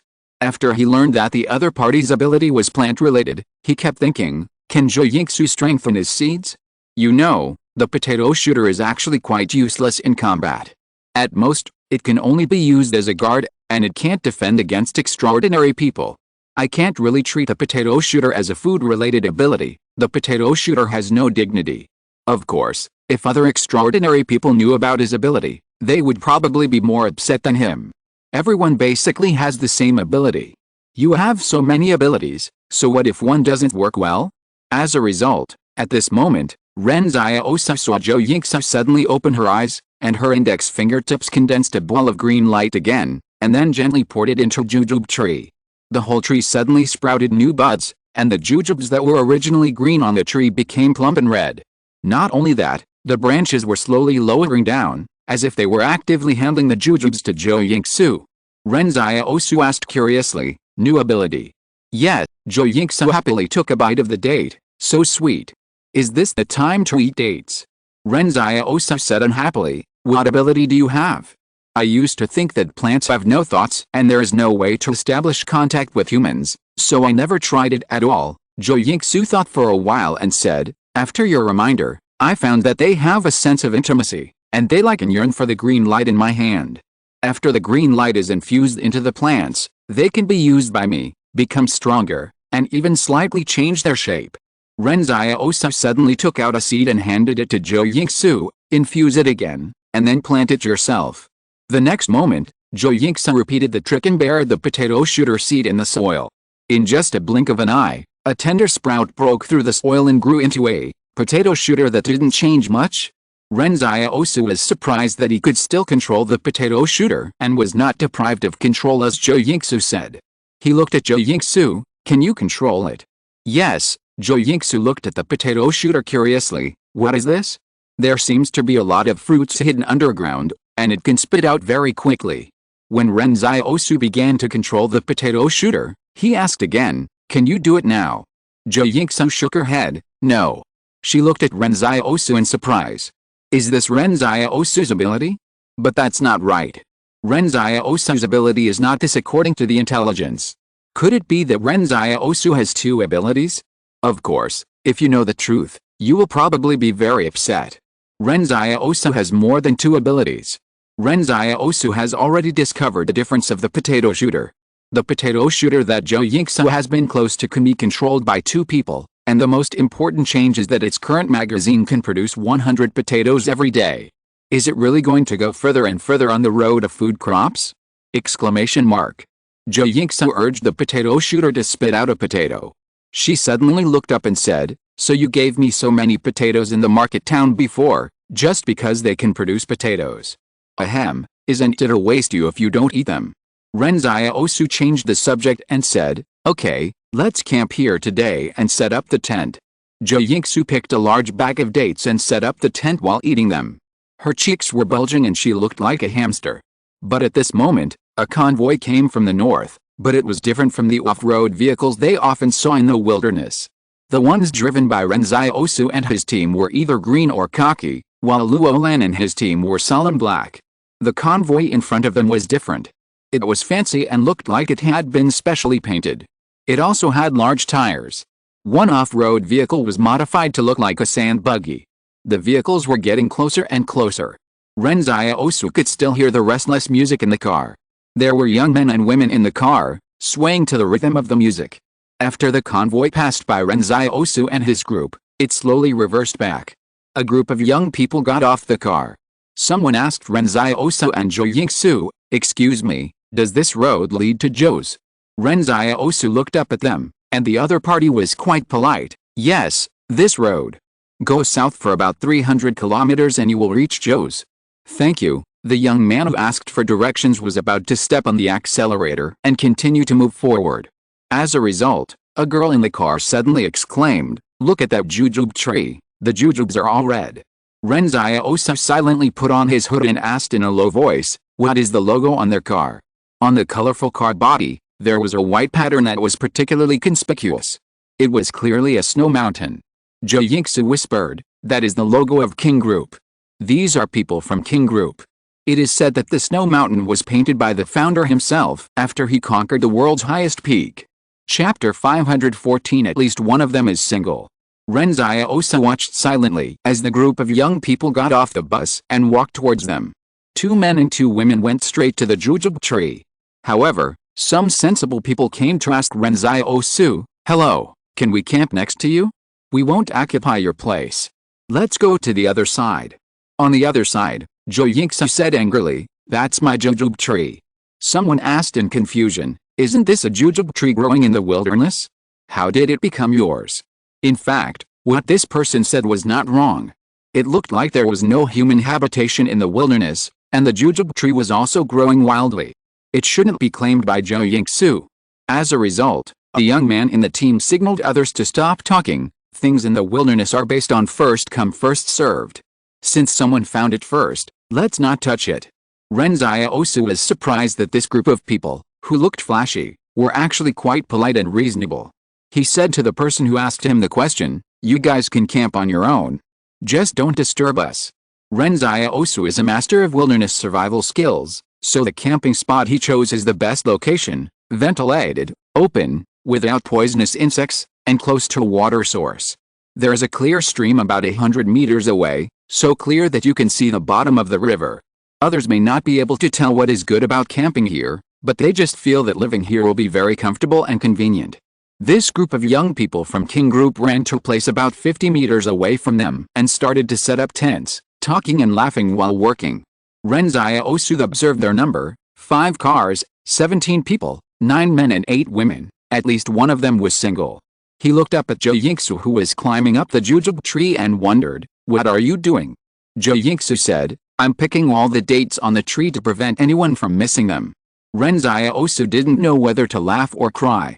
This Zhou Yingsu was quite good at managing her life, especially like a housewife who was fussy about every penny. It's enough to have enough for yourself. It's okay to share some with others. Don't make things complicated when you're away from home. You can't finish them in one night. But Zhou Yingsu disagreed. "I'll take them with me to eat on the way." "Who do you think they are?" Ren Xiaosu asked. Being able to freely enter and exit the barrier with the king logo, "I think they must be the children of high-ranking officials in Luocheng," Zhou Yingsu said nonchalantly. Although King has not expanded in recent years, it has still expanded a lot of business. The big shots in King Group are not roles like the director of the order department, but the heads of individual projects. "I don't think they are very old," Ren Xiaosu said. "They should be around 20 years old." "Well, maybe they are still studying in King University," Zhou Yingsu answered absent-mindedly. Ren Xiaosu sighed. "I also wanted to go to college before, and I always felt that life in college was very peaceful." The young people in King were looking for other jujube trees. There were still many jujube trees here, but the jujubes they could find were still green. Someone picked one to taste, and his expression was distorted by the sourness. Someone whispered, "Why are their date trees ripe?" The young man who had stopped them from picking dates smiled and said, "Don't want what belongs to others just because you see it. What's yours is yours, and what's not yours is not yours. Okay, Su Zhi, this is probably the core idea of your Su family. Speaking of which, your distant cousin Su K is now in charge of King Group. Aren't you tempted at all? A chubby boy asked with a smile. I don't know, the young man Su Zhi shook his head. He has been a little taciturn in recent years. I don't know what he is thinking. What do you think is the relationship between the man and woman? Are they a couple? Asked the fat man. They don't look like it. Although I didn't see the boy's appearance clearly, he should be very young, younger than us. The woman is older, about 25 or 26. Could they be siblings? It's possible, Su Zhi nodded, but don't provoke them. People who can walk alone in this wilderness are not ordinary. The fat man smiled and said, what are you afraid of? We are carrying guns this time. Su Zhi shook his head. Guns are not omnipotent, and we are going out privately this time. If you get into trouble outside and ask Luo Cheng for help, the school may punish you one by one. Just punish me. Anyway, I have a place to go after graduation. The fat man pouted. My uncle told me to follow him to the black market after graduation. Your personality is quite suitable for the black market, but remember not to cause trouble. There are many extraordinary people in the black market now. If you provoke them, even if you are a member of the group, you will still get into trouble. When the group starts to avenge you, it will be after your 7th day, Su Zhi said with a smile. Bah, what a bad word. Ren Xiaosu on the side did not look at the group of young people. He felt that he would not have much interaction with them. After finding his lost friends, he would go back to the northwest. To be honest, after traveling to so many places, he still prefers to get along with the rough guys in the northwest. Although the northwest is a little bit harder and the living conditions are a little worse, this is not something Ren Xiaosu cares about. Ren Xiaosu looked at Zhou Yingsu. What are you going to do in the future? Zhou Yingsu said vaguely while eating dates. Earn enough money to retire. The world is not peaceful now. I am afraid I will not have this opportunity to retire, Ren Xiaosu said with emotion. Qing Zhen is a person who is used to preparing for a rainy day. Since Qing asked Luo Lan to come to Central Plains, it means that something big will happen in the Barrier Alliance soon. At this time, Zhou Yingsu suddenly said, by the way, I always feel that something is wrong with the plants recently. Wrong? What's wrong? Ren Xiaosu asked in confusion. After being able to sense, I always feel that they are extremely eager for nutrients. There is a feeling of evolving, Zhou Yingsu whispered. This feeling is very vague, I don't know if it is right. Ren Xiaosu was stunned for a moment. He suddenly recalled that in Jingshan, he had thrown away the fish meat and fish bones he had eaten, but then they all disappeared. Sometimes he thought it was probably the experiment subject who did it, but it would be too cheap for the experiment subject to eat leftovers, and the point is that the leftovers were not enough to fill him up. Now think about it, is it possible that there is something wrong with the forest? Jingshan is probably the second place in the entire Barrier Alliance where creatures began to mutate rapidly, and the first place is under the control of the fire company. Suddenly, the young man named Su Zhi came over with a plate of fruit. He smiled at Zhou Yingsu and said, hello, I want to exchange some of the fruit we brought with us for some dates. As he spoke, he seemed to want to take this opportunity to look at Ren Xiaosu, but Ren Xiaosu lowered his head and never let him see his face clearly. Chapter 515 Uninvited Guests. When Zhou Yingsu heard Su Zhi say that he wanted to exchange some fruit for some dates, she looked at his hand and found that he had grapes. I'll trade with you. Zhou Yingsu decisively took some dates from the car for Su Zhi. Su Zhi suddenly saw the potato shooter next to Ren Xiaosu and the others. What kind of plant is this? Why haven't I seen it before? Zhou Yingsu explained, we don't know it either. It should be a plant that has mutated in the wilderness. Su Zhi didn't ask any more questions. After Zhou Yingsu sent Su Zhi away, she began to eat grapes happily. After eating, she always felt that something was missing. She suddenly looked at Ren Xiaosu. Master, do you eat grapes? If you want to eat, I'll go and exchange some for you. No, Ren Xiaosu shook his head. You said you were an intelligence officer of the Yang family before. Just responsible for a small department, monitoring the 88th barrier, Zhou Yingsu added. By the way, why did you join the Yang army? Ren Xiaosu asked curiously. He always felt that Zhou Yingsu's real personality was not so aggressive, she just wanted to make money. Jo Yingsu explained, it was just to make money. My neighbors knew about my awakening, and later on, Yang knew about it. So they recruited me and gave me a very high salary. After becoming a superhuman, my physical fitness is much better than other female soldiers, and I'm also smart, so I was promoted faster. When I was still an ordinary female soldier, my salary was 10 times higher than others. Because I could track others and I was a woman, I was later transferred to the intelligence department. The treatment given by Yang is not bad, Ren Xiaosu nodded, so in order to make money, you worked hard in the intelligence department. Jo Yingsu changed the subject and said, when did you find out my identity? I knew it from the first step you took into the library. Ren Xiaosu closed his eyes and continued to rest. Jo Yingsu's face was burning. She didn't expect her disguise to be so vulnerable. However, she seemed to remember something and asked again, then why did you drag me to skip rubber rope? Ren Xiaosu didn't say anything. Jo Yingsu raised her voice beside him, Master, don't pretend to be asleep. I still haven't figured out this question. But Ren Xiaosu was destined not to answer this question. He didn't expect Jo Yingsu to still remember this.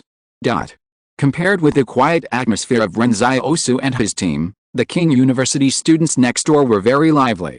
A group of students secretly ran out of the barrier. They felt that everything was so beautiful, and even the air was much fresher. It seemed that this was not the first time they went out. Ren Xiaosu just heard the sound of the bolt being pulled, and it was accompanied by the exclamation of admiration from the girls. This was a boy deliberately showing off his ability to use firearms in front of the girls, and then enjoying the exclamations of the girls. Remembering to bring a gun when going out means that these people also understand that it is not very safe outside. But Ren Xiaosu noticed that this group of students should not have many opportunities to shoot and target, and there were no obvious calluses on their hands. Moreover, if a person often shoots with an automatic rifle, his shoulder and chest posture will be different from that of an ordinary person. Now, Ren Xiaosu is probably a half-expert in using a gun. At this time, the group of students were playing a game called Truth or Dare. It was the first time that Ren Xiaosu had seen this game. Many refugees like to gamble, so there were many gambling-related things in the market town, such as poker. The consortium was also happy to see refugees indulge in these things that would wear down their will. But Ren Xiaosu had never seen Truth or Dare before. Although he had read so many books in the number 88 fortress, there would not be a book that was so idle as to describe this game. The students drank a lot of wine, all brought from the fortress. Seeing that Ren Xiaosu ignored her and pretended to sleep, Jo Yingsu sat by the campfire on her side and looked over. She suddenly said to Ren Xiaosu, let's play Truth or Dare, too. Ren Xiaosu still ignored her. At this time, it seemed that a girl was drawn. She chose Dare, but the boy opposite her actually asked her to find a person of the opposite sex to kiss. The content of this game is all kinds of strange. Some ask boys to dance like girls, and some ask girls to do the splits. But after all, they are all students, so they didn't play it too much. They drank more and more. Only Su Zhi didn't drink. The automatic rifle was placed next to him. At the beginning, the students were actually quite worried. After all, this is the wilderness. How can you get drunk? As a result, the fat boy next to Su Zhi kept saying that it was okay. He has been hanging out with his uncle for many years, and there is nothing dangerous in the wilderness. Now, other students are willing to drink a little bit of wine. Everyone thought that they would only drink a little bit. But once the wine started, they couldn't stop. At this time, another girl was drawn. She chose the big dare. As a result, the girl who drew her, who didn't know whether she drank too much or had too much fun, actually asked her to go find Ren Xiaosu to kiss. On weekdays, when they played Truth or Dare, they asked everyone to find strangers on the street, but now there were no strangers. This is not good, I don't know them. The girl who was drawn was a little embarrassed. Don't come on, when we were playing in the fortress, you didn't know the strangers on the street, someone said. And you're a girl nudged her with her arm. He's not at a disadvantage, what are you afraid of? The girl who was picked gritted her teeth and said, okay. As she said that, she walked towards Ren Xiaosu and Jo Yingsu, but before she could get to Ren Xiaosu had already opened his eyes and looked at her calmly. That calmness, like a silent power, made the girl who was playing games subconsciously take a step back. She wanted to tell Ren Xiaosu that we were playing games, just let me kiss you. But she couldn't say it. The girl turned around and left. Her companions saw her frightened expression and asked in confusion, "What's wrong? You look scared." A boy stood up. "Did they say something unpleasant?" They all looked very righteous. The girl could only quickly say that it was okay and that she was timid, and the other party said nothing. As for Ren Xiaosu, when the girl turned around and fled back to her camp, Zhou Yingsu chuckled beside her, "Master, why don't you take advantage of it?" Ren Xiaosu glanced at her and said, "I have someone I like." Zhou Yingsu was stunned by this. Did she reject all other opposite sexes because she had someone she liked? When Zhou Yingsu was in Yang's, she had seen too many men who took advantage of others. But the boy in front of her was obviously very powerful, so powerful that she had to look up to him. Shouldn't such a person's desires also expand? This is a normal person. That's right, Ren Xiaosu is not normal at all. Ren Xiaosu suddenly whispered, "If this group of people go far away from Zhou's, something bad will happen sooner or later. Not everyone will buy into the king group and the knights. Drinking like this in the wilderness is a way to die. The Central Plains is not as uneasy as our southwest and northwest," Zhou Yingsu said with a smile. "Overall, the wilderness is safer than ours." However, as if to confirm what Ren Xiaosu said, there was a sound of dead branches being stepped on and broken in the woods. When others heard this sound, they didn't think much about it. But Ren Xiaosu had already started checking his guns. Chapter 516 Kidnapping. Amid the noise of male and female students, the sound of a dead branch being stepped on was not obvious. Ren Xiaosu skillfully opened the safety of the automatic rifle in his hand and loaded the magazine with full bullets. The orange-yellow bullets looked heavy and textured under the reflection of the bonfire. Ren Xiaosu looked up and found that Zhou Yingsu had also taken out a pistol. "Did you hear it too?" "No," Zhou Yingsu said in surprise. "What did you hear?" "I saw you holding a gun, so I took it." "Aren't you going to rob these king students?" "I think they look rich." Ren Xiaosu. "How did it become robbing students?" Exclamation mark. He said speechlessly, "Be alert, someone is approaching quietly. I don't know if they are here to kill us or these students. The probability of them chasing us is smaller." In Ren Xiaosu's view, after all, they had just done such a big thing in barrier number 73. Although Zhou Zilin was not the ruling leader in the Zhou family, he was also an extremely important figure. Later, he gave the recording to Luolan. In case Luolan let the secret slip, Zhou could come after them. However, Ren Xiaosu felt that the probability of this uninvited guest coming to them was small, because he felt that Luolan would not let the secret slip, which was a kind of trust in Luolan's ability to do things. Although the fat man was not serious, he was always reliable in doing things. Zhou Yingsu whispered, "What if a fight breaks out? If this person comes to find students, should we help or not?" "No," Ren Xiaosu said calmly, "only the fittest survive in the wilderness. Why should we help those who are not related to us?" Zhou Yingsu curled her lips. "Master, you are really cruel." At this moment, the lurking people were getting closer and closer, and the forest was illuminated by the bonfire. Ren Xiaosu had already seen that among the shadows of the swaying leaves, there were shadows approaching, and there was more than one person. "Pay attention to your surroundings, this is a team action," Ren Xiaosu said coldly. "Be careful of being surrounded, the estimated number of people is between 10 and 20. However, what made Ren Xiaosu feel a little relieved was that the other party was indeed going after the group of students, and he and Zhou Yingsu were just being shot. "What should we do now?" Zhou Yingsu asked. "Let's go, while they haven't focused their attention on us," Ren Xiaosu said. As a result, before he left, Ren Xiaosu heard footsteps coming from their vicinity, and the people of this team seemed to have surrounded them. Ren Xiaosu frowned. It's a well-trained team, why would such a force appear here?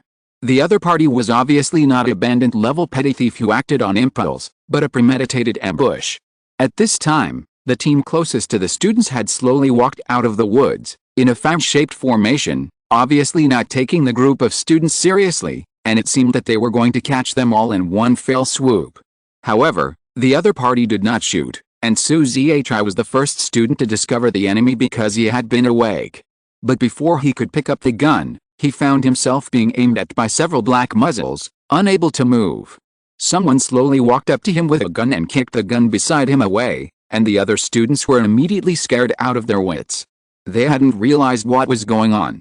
Someone quickly said, "Is there a misunderstanding? We are just ordinary students."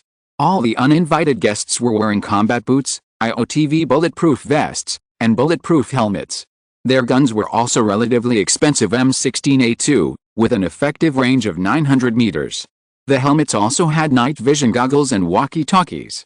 The price alone was not something that the bandits could afford, and it was not something that the bandits could buy. Ren Xiaosu was looking at the soldiers in front of him with great interest. Since the other party didn't let him run, he didn't run. He looked at Zhou Yingsu beside him. Can you tell where this person is from? Mercenaries, Zhou Yingsu said. They specialize in doing dirty work. There are organizations like Anjing Temple that uphold justice, and there are naturally organizations that specialize in doing dirty work. Of course, these organizations have always implemented elite soldier plans, and the organizations are all well-known desperate criminals. Ren Xiaosu nodded.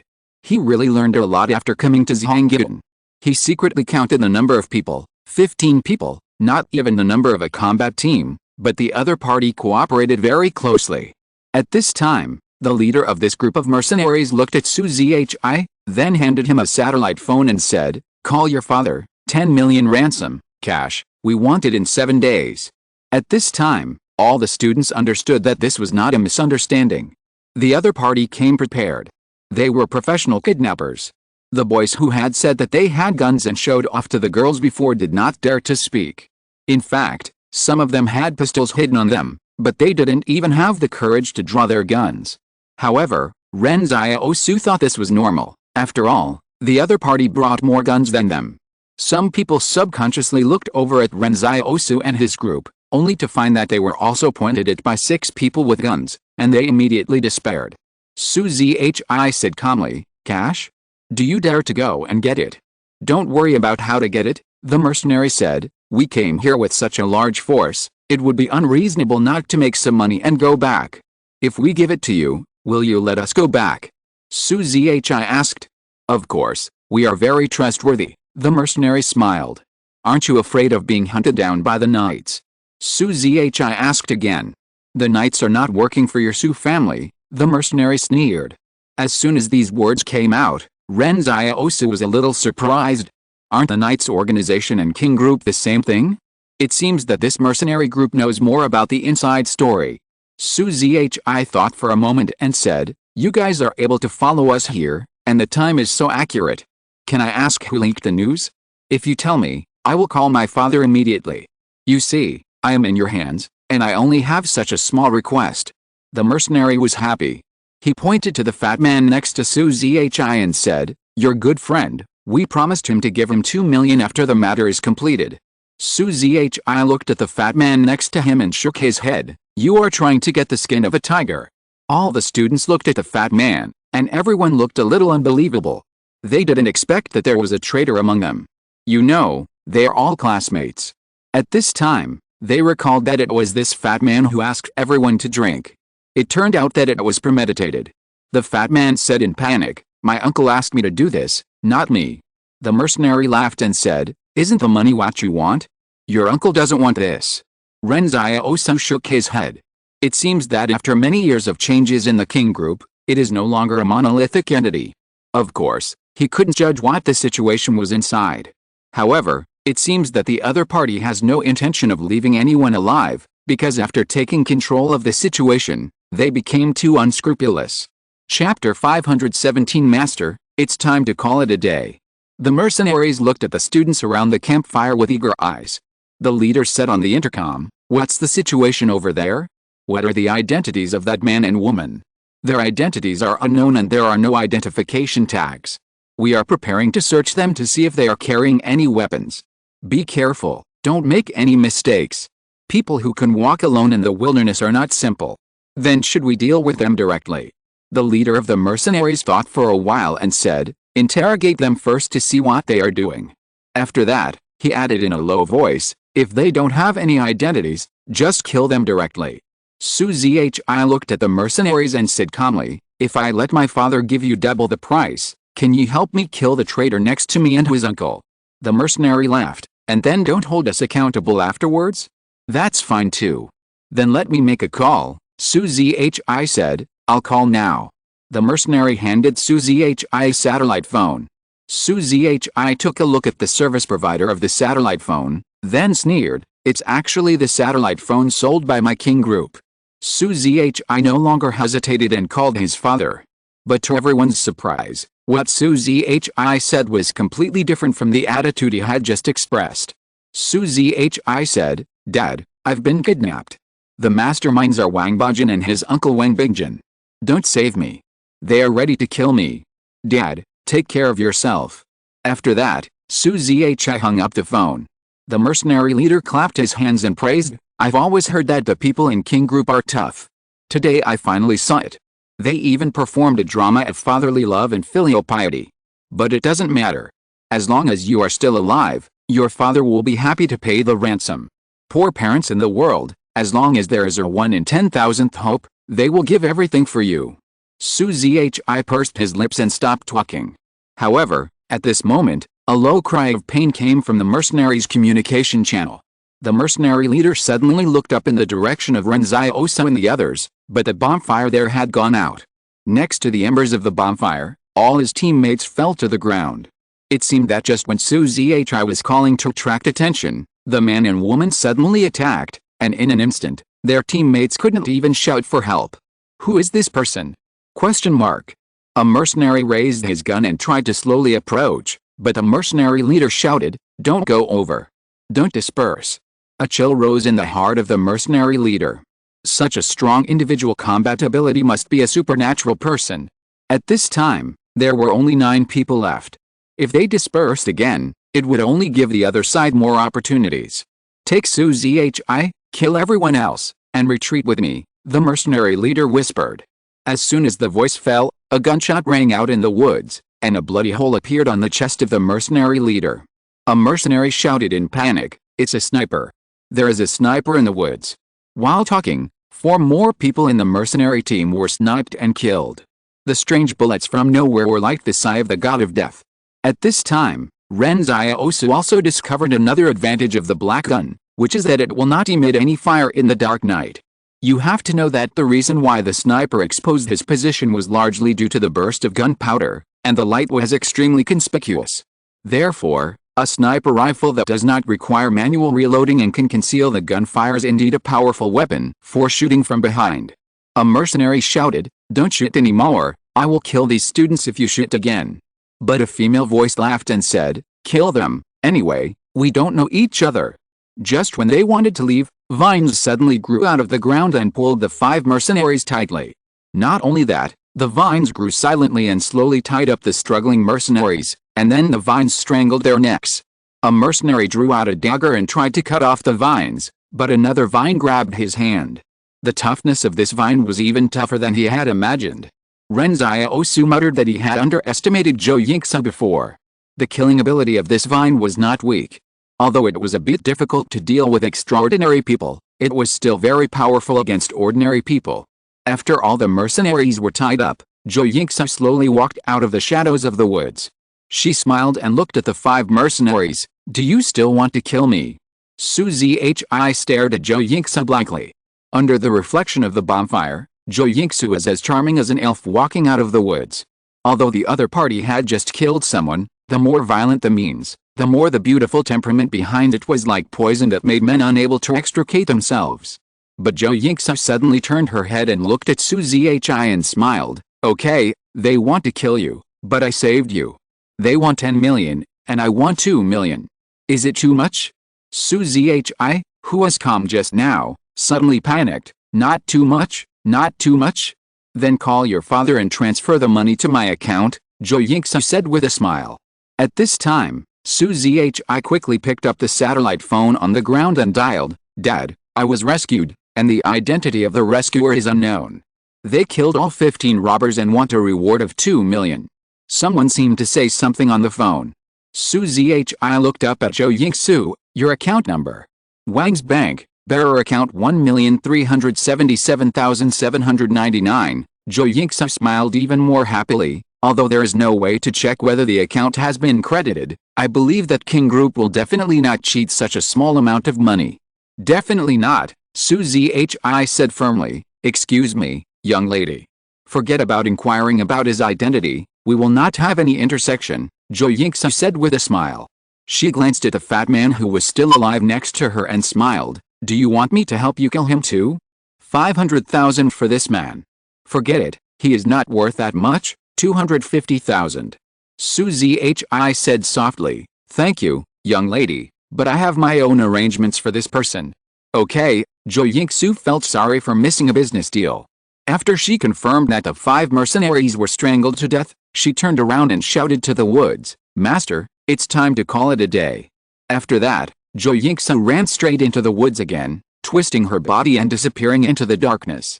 Su Zhi stared at Jo Yingsu's back blankly, not knowing what he was thinking. The students of King were also stunned. There were too many twists and turns tonight, so that their brains couldn't keep up with these twists and turns. The scene of the female superhuman killing just now made them terrified, but what they couldn't understand the most was that this girl actually had a master.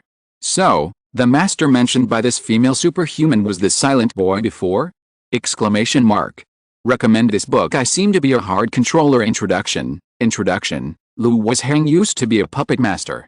After crossing, he is still a puppet master, but the object of control has changed from a puppet to a real person. When you are hungry, someone will send you food. When you have no money, someone will send you money. Beauty, do you want to play? No. Do you have the final say? Chapter 518. The World Outside. Su Zhi did not leave with his classmates in a hurry, but sat quietly waiting for rescue. During this time, he always held an automatic rifle and pointed it at the fat man who betrayed him, without relaxing for a second. The students sat by the bonfire in silence, not knowing what they were thinking. The atmosphere by the bonfire was no longer as cheerful as before, but rather a bit dull and depressing. Someone suddenly remembered an interesting story before, saying that a particularly outstanding freshman boy wanted to pursue a girl who transferred to the school, but the girl said that the students of King University were all flowers in a greenhouse. The girl in the rumor was Yang Xianjin, and she said, you think that the student union president is excellent because you haven't had the opportunity to see the outside world, and the person I like has never been a flower in a greenhouse. Su Zhi was the student union president.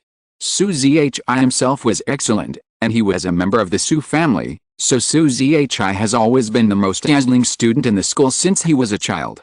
When Su Zhi heard this rumor at the time, he just laughed it off, but a girl in the senior grade who liked Su Zhi ran to the girl and asked, you said that the students of our King University are all flowers in a greenhouse. When the other party was questioned in person, the answer was still the same. Now Su Zhi recalled what the girl said, and realized that he was really a flower in a greenhouse. He just didn't know what kind of person the girl liked, and whether he was as good as the boy he just met. But as he thought about it, his thoughts flew to Jo Yingsu's figure, the woman who suddenly appeared in his memory and saved him, exuding an attractive but dangerous aura. How could such a woman be someone else's maid? 4 hours after Ren Xiaosu took Jo Yingsu away, a motorcade suddenly arrived. Su Zhi stood up and said, Dad, you came in person. Su Zhi's father looked around and found that the students were fine, so he smiled and said, I'm here to take you home. Su Zhi asked, Wang Bajin's uncle Wang Bingjin. He has been controlled. This little fat guy is Wang Bajin, right? Su Zhi's father smiled and said to the entourage beside him, take him back and put him in prison. Don't let him out again. Put him and his uncle together. By the way, Zion Ozzy, where are the people who saved you?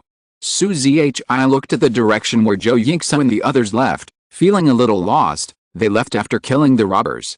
Do you know their identities? Su Zhi's father frowned. I don't know. Su Zhi shook his head. There is no identification. I couldn't even see the boy's appearance clearly, but if I see him again, I will definitely recognize him. Because the boy has a unique temperament, calm but full of power. After being rescued, the students took a short week-long break and returned to school.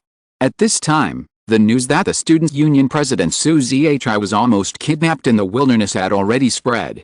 After all, there were many students present at the time. This experience was like a story in a legend. The students who experienced it would naturally brag to their classmates, and Su Zhi did not explain that he could not tell about it. This matter spread quickly in the school. The protagonist of the story was the student union president, so he naturally attracted much attention. Moreover, Su Zhi's tough performance in the face of the robbers at that time also won unanimous praise from his classmates. Not everyone can face the gun without changing their face and calmly go to death. Girls who like Su Zhi will naturally feel that they really did not like the wrong person. After this incident, Su Zhi became famous throughout the King group. Regardless of his ability, at least he had courage. But Su Zhi's story is still just an embellishment in this story. In the eyes of other students, what they are more interested in is the man and woman who saved Su Zhi. It is said that a female supernatural being saved Su Zhi. When she came out of the woods, she was as graceful as a startled swan and her eyes were as bright as autumn water. She could control the plants to lock the mercenaries in place, and then let the vines strangle the mercenaries. After this, Zhou Yingxu's previous occupation of the jujube tree seemed to have been forgotten, and everyone only remembered her killing spree. However, this is not the point of the story. The point is that she actually has a master. The student who was listening to the story was puzzled. What's so great about having a grandfather? Isn't this normal? I also have a grandfather. My father's father is called Grandpa, and my mother's father is called Grandpa. The student who was telling the story was confused. I'm not talking about this grandpa. The master of this female supernatural person is very young, maybe not even as old as us. I'm talking about the maid and the master's master. The student who was listening to the story suddenly realized, so it's this master. For these students who are still in the ivory tower, the story itself is legendary enough. In the wilderness, a mysterious sniper boy with his big maid will always arouse the yearning of many people. Boys also want to be this sniper boy, sleeping on the lap of a beauty when drunk, and holding the power of the world when awake. It's exciting to think about it. Girls think that it seems that it would be nice to follow such a boy to wander around the world. Of course, this story also makes these college students in the ivory tower understand more clearly that the outside world is so magical and so dangerous. At this time, Yang Xiaojun was also listening to this story. The girls in the classroom were discussing it with great interest, but she was the only one sitting quietly in the corner. When a girl was chatting, she said excitedly, "Sniper, that boy must be very good-looking, powerful and mysterious. I want to be his maid." Although it sounds very futile, it seems not bad. Of course, they didn't know that Yang Xiaojun, who was sitting next to them, was the top of the pyramid among the snipers. Suddenly, a girl turned to Yang Xiaojun and asked, "Xiaojun, you are from outside Luocheng. Tell us what it is like outside. Is it as dangerous as they say?" Yang Xiaojun looked at them calmly. "It's more dangerous than they say. For people like Yang Xiaojun, there don't seem to be many secrets in this world, so the world she sees is 10,000 times more dangerous than the world in the eyes of these little girls. If you don't kill people, people will kill you." A girl smiled and said, "Xiaojun, you said before that you don't like flowers in the greenhouse. What about this sniper boy?" Yang Xiaojun said, "I have someone I like." After that, Yang Xiaojun continued to lower her head to take notes and preview the lessons to be learned today. The 1,000 paper cranes she was waiting for did not come, so she could only continue to study with peace of mind. At this moment, the girl next to me whispered, "Then the person you like must not be as good as this boy. I'm not in a very good state today, and I don't want to affect the quality. The 2 missing chapters today will be made up within 7 days. I'm sorry everyone. I would like to recommend Shunji Xiaolong's new book The Coming of the Demon. It's good, and good. It's very good. Everyone must read it." Chapter 519, Getting Rich Overnight. Zhou Yingxu returned to the black market alone. Originally, she and Ren Xiaosu had already reached the outskirts of the black market, but Ren Xiaosu said that a man and a woman returning to the market town were too obvious. This was originally a black market controlled by the King group. If Su Zhi was interested, he would definitely find someone with such obvious characteristics. But this was secondary. It was not a big problem for Su Zhi to find them, but they used a sniper rifle when they rescued Su Zhi. It would not be good if Zhou Shi associated this matter with them. Zhou Shi was a well-known consortium in Central Plains. If they wanted to take revenge on someone, it would not be a small matter. Even after Zhou Yingxu returned to the black market alone, she stayed in the hotel every day and would wrap herself up tightly if she went out. It was already a month into autumn. No one thought much about wearing thicker clothes, a scarf, and sunglasses. After lying dormant in the hotel for a few days, Zhou Yingxu finally couldn't help it. She wrapped herself tightly and ran to the bank on the black market to check her account. It was wrapped so tightly because Ren Xiaosu said that the consortium would definitely not let go of such important information and would definitely place cameras in hidden places. After arriving at the bank, Jo Yingsu was stunned as soon as she entered the door. She saw two people standing in front of the automatic deposit and withdrawal machine, wrapped more tightly than her. Looking at the other party's skilled movements, it was not the first or second time. Jo Yingsu thought that such old hands were on guard against the consortium bank. Could it be that Ren Xiaosu was right? Jo Yingsu entered the anonymous account and password in front of a machine. First, her own account, in which there was 4 million quietly lying, of which 1 million was the income from her last mission, and the reward for assassinating Zhou Zilin this time had also been received, 1 million. It means that Anjing Temple recognized the success of this operation, and she also got a chance to be protected by Anjing Temple. There is also 2 million, which is the life-saving money promised by Su Zhi. Then enter Wu Tong's account and password. Jo Yingsu's eyes light up. This Wu Tong account has a deposit of 5.3 million. To be honest, Jo Yingsu really didn't expect Wu Tong to be so rich. Come to think of it, Wu Tong is also a veteran A-level killer. He also occupies the resources within Zhou's company, so he can do the tasks easily. It is only natural that he makes so much money. After reading Wu Tong's account, Jo Yingsu fell into deep thought. You know, she already has 9.3 million in her hand. This money can be spent for a lifetime no matter which barrier she's in, right? Then should she continue to live this life of licking blood on the tip of a knife? Even if she ran away with the money, according to Ren Xiaosu's previous attitude, he would not chase her to the ends of the earth, so what worries does she have? Last time, she deliberately stayed in the toilet for half an hour. Wasn't it just to see Ren Xiaosu's attitude towards the money? What she was most worried about was actually being chased by Ren Xiaosu. That boy made her feel like a mountain that was difficult to climb over, and it was even difficult to raise any idea of confrontation. If the two sides were really hostile, Jo Yingsu would definitely escape at the first time, instead of thinking about how to fight back. Leave or not. Jo Yingsu had experienced such a struggle once before. She originally thought that she could be a maid for the young man without any worries, but after seeing such a large sum of money, she was still tempted. After all, when Ren Xiaosu came back, he would give her 80% of the money. Jo Yingsu walked out of the bank and gritted her teeth and muttered, "Why do you want to give so much? Really, if you give me 10% more, I won't be so entangled." But when Jo Yingsu was about to leave, she hesitated again, just because in this chaotic world, no one had ever given her a sense of security like Ren Xiaosu. But it was different when she followed Ren Xiaosu. Even on the rooftop at a commanding height, she could easily eat melon seeds. To be honest, at that time Jo Yingsu really believed that as long as Ren Xiaosu was there, the mission would definitely be completed, and there would be no danger. After all, barrier number 73 might not be much stronger than barrier number 146, and the young man had broken a barrier. Sense of security. This thing is too important in chaotic times, or it is too important to Jo Yingsu. Besides, the master is a good person. Although he looks cold, he seems to have a fire in his heart. If Jo Yingsu has an accident one day, Ren Xiaosu will definitely save her, right? Thinking about it, Jo Yingsu's footsteps have involuntarily walked to the door of the hotel. Jo Yingsu sighed and said, "Since I'm back, I'd better wait for the master to come back peacefully." The feeling of being a maid seems to be not bad. With this thought, Jo Yingsu seemed to relax suddenly, and turned around and ran to the black market casino. If you make money, you have to spend it.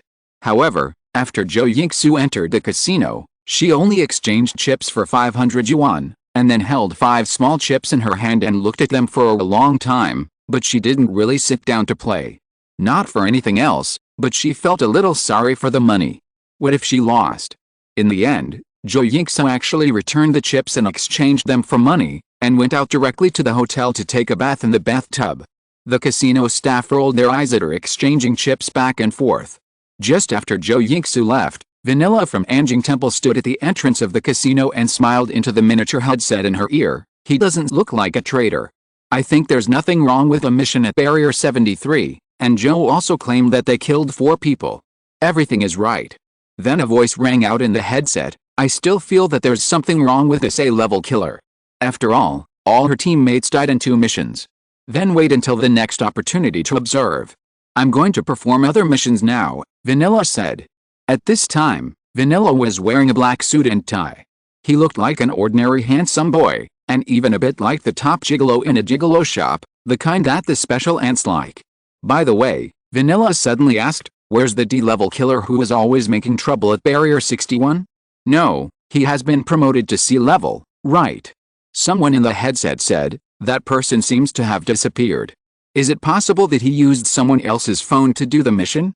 Check if there have been similar situations recently. Vanilla asked. It didn't matter that the person in charge of dispatching tasks at Anjing Temple suddenly discovered that a similar situation had occurred with a D-level mission before Barrier number 73. No one had completed it for a long time, and the people who took the mission disappeared. Vanilla was a little confused. Did the other party go to Barrier number 73? The distance span is too big. Could it be that the D-level killer is Zhou Yingsu? That's not the case. Some of our people have investigated the eyewitnesses' statements. The other party is a lone male, not very old. At this time, Zhou Yingsu didn't know that she was almost targeted by Anjing Temple. What Ren Xiaosu said was absolutely right. If you want to live better in this chaotic world, you must be more cautious. If you're listening to this novel on a channel other than Fanfic World, it means they downloaded and uploaded it without effort. We cordially invite you to visit our channel, Mundo Fanfic Novelists. There you'll find the original version of this story, and you can explore many other novels of various genres. We're waiting for you to immerse yourself in a world of incredible novels. Chapter 520, Jianghu. At this time, Ren Xiaosu had returned to the market town outside the number 61 fortress. When he first entered the Central Plains, this was his starting point. He also bought a house here. There were also potato shooters planted in the yard. As he expected, he saw several people who had climbed in from the yard being knocked to the ground by potato shooters as soon as he entered the door. Ren Xiaosu sighed. Now this yard has become a haunted house in the market town. It might be a bit difficult to sell it again. He cleaned the house and went straight to the tavern. When he arrived at the tavern, the storyteller was telling a new story. Ren Xiaosu listened carefully and found that it was about Su Zhi being rescued. But he heard the storyteller say, "Dear readers, you may not know that this world has become more and more bizarre. The mysterious boy in the wilderness brought his maid and traveled the world with a sword." When he entered the door, Ren Xiaosu smiled and ordered a mutton soup bun from the waiter. Xiaolu sat on the chair next to the storyteller, but he didn't seem to see Ren Xiaosu. Ren Xiaosu was puzzled. He had only been away for a few days, and he didn't recognize himself. Even the shop assistants acted as if they had never seen Ren Xiaosu before. Just when he was about to sit down at his window seat, he found a woman wearing a black cap sitting there. He had seen this woman before, and he almost mistook her for Yang Xiaojin before. The woman was still wearing a neat combat uniform, and a pair of combat boots on her feet. These combat boots were all sandwiched with steel plates, and ordinary women would not wear such things. Ren Xiaosu didn't say anything, but just chose another seat to sit down. He suddenly realized that the little deer, the storyteller, and the shop assistants pretended not to know him, perhaps because of this woman. Is the other party a transcendent? Ren Xiaosu was not sure, but what he was sure of was that the other party must be from a prominent family. But why would such a woman appear in the market town? As usual, Ren Xiaosu carefully broke the steamed bun for half an hour, listening to the storyteller praising him while breaking it. The woman in the black cap said nothing from beginning to end, and didn't even look up at Ren Xiaosu. She just drank by herself, but she seemed to be unable to get drunk. Ren Xiaosu left after finishing his mutton soup steamed bun, and didn't hear a knock on the door until the evening. He walked to the door, and even cautiously didn't face the door, but hid behind the brick wall beside the door and asked, "Who?" "Me." It was Xiaolu's voice. Ren Xiaosu opened the door a crack, and Xiaolu squeezed in lightly from the crack. "Did you see the woman in the cap?" Ren Xiaosu hummed. "After she came, Grandpa told me and my staff to pretend we didn't know you if we saw you again," Xiaolu said. "She came once before, and she went to Grandpa's house, but I don't know what they talked about. Grandpa told me to go and have some fun." Xiaolu finished her words in one breath, as if she was afraid that Ren Xiaosu would misunderstand her. After all, she pretended not to know Ren Xiaosu during the day. Ren Xiaosu nodded and smiled. "I thought you had forgotten me, but who is this woman? Why did she make your grandpa so alert?" "Then I don't know much. I only know she's a superhuman, A very powerful superhuman, Xiaolu said. Have you been on a mission recently? Why did you leave for half a month? Well, the mission location is a bit far, Ren Xiaosu said. Is it Zhou's mission?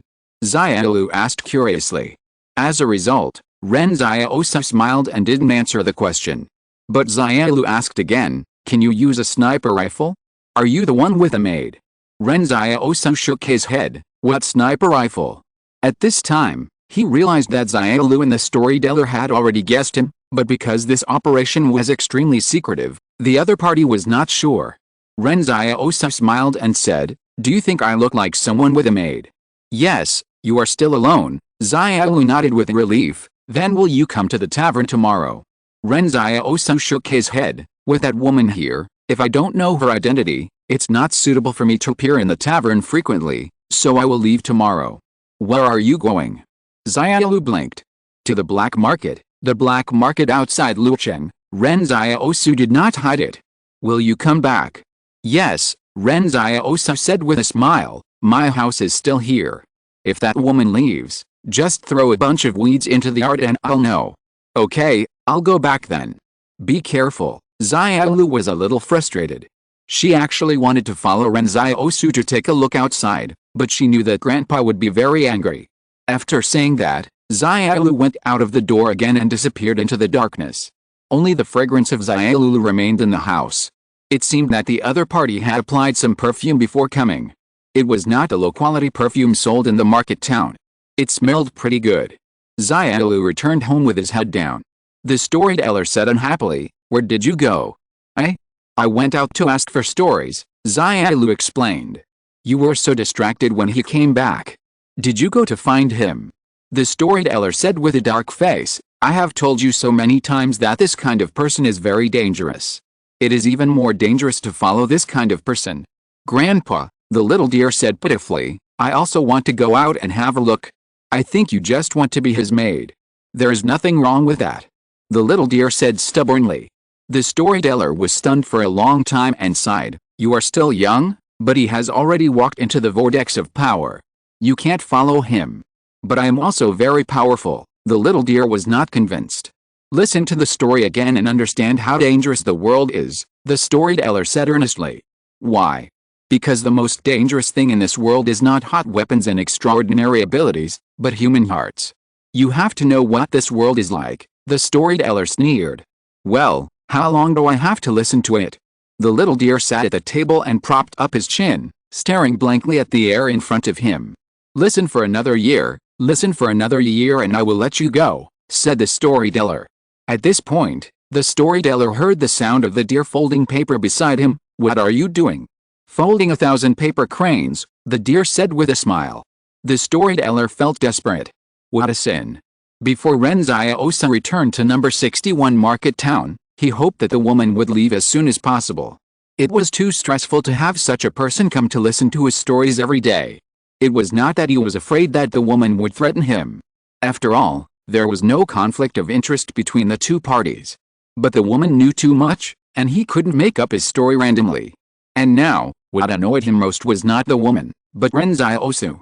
The storyteller hoped from the bottom of his heart that Ren Xiaosu could get out as soon as possible and not return to number 61 barrier to harm his granddaughter. Chapter 521, Lies. It was already 7 days later when Ren Xiaosu returned to the black market. No one knew where he had been during that time. However, when he entered the hotel to check in, Ren Xiaosu suddenly saw a man with a fire logo on his chest, who had just come out of the elevator and was walking out. To be honest, when Ren Xiaosu saw the small flame on the other person's chest, he almost started a fight in the hotel. After all, for such a long time, Ren Xiaosu subconsciously regarded the fire company as an enemy. But Ren Xiaosu still held back. After all, this was the black market. After he went upstairs and entered the room, Zhou Yingsu came knocking on the door soon. Ren Xiaosu looked at Zhou Yingsu with a smile and said, seeing so much money, aren't you going to leave?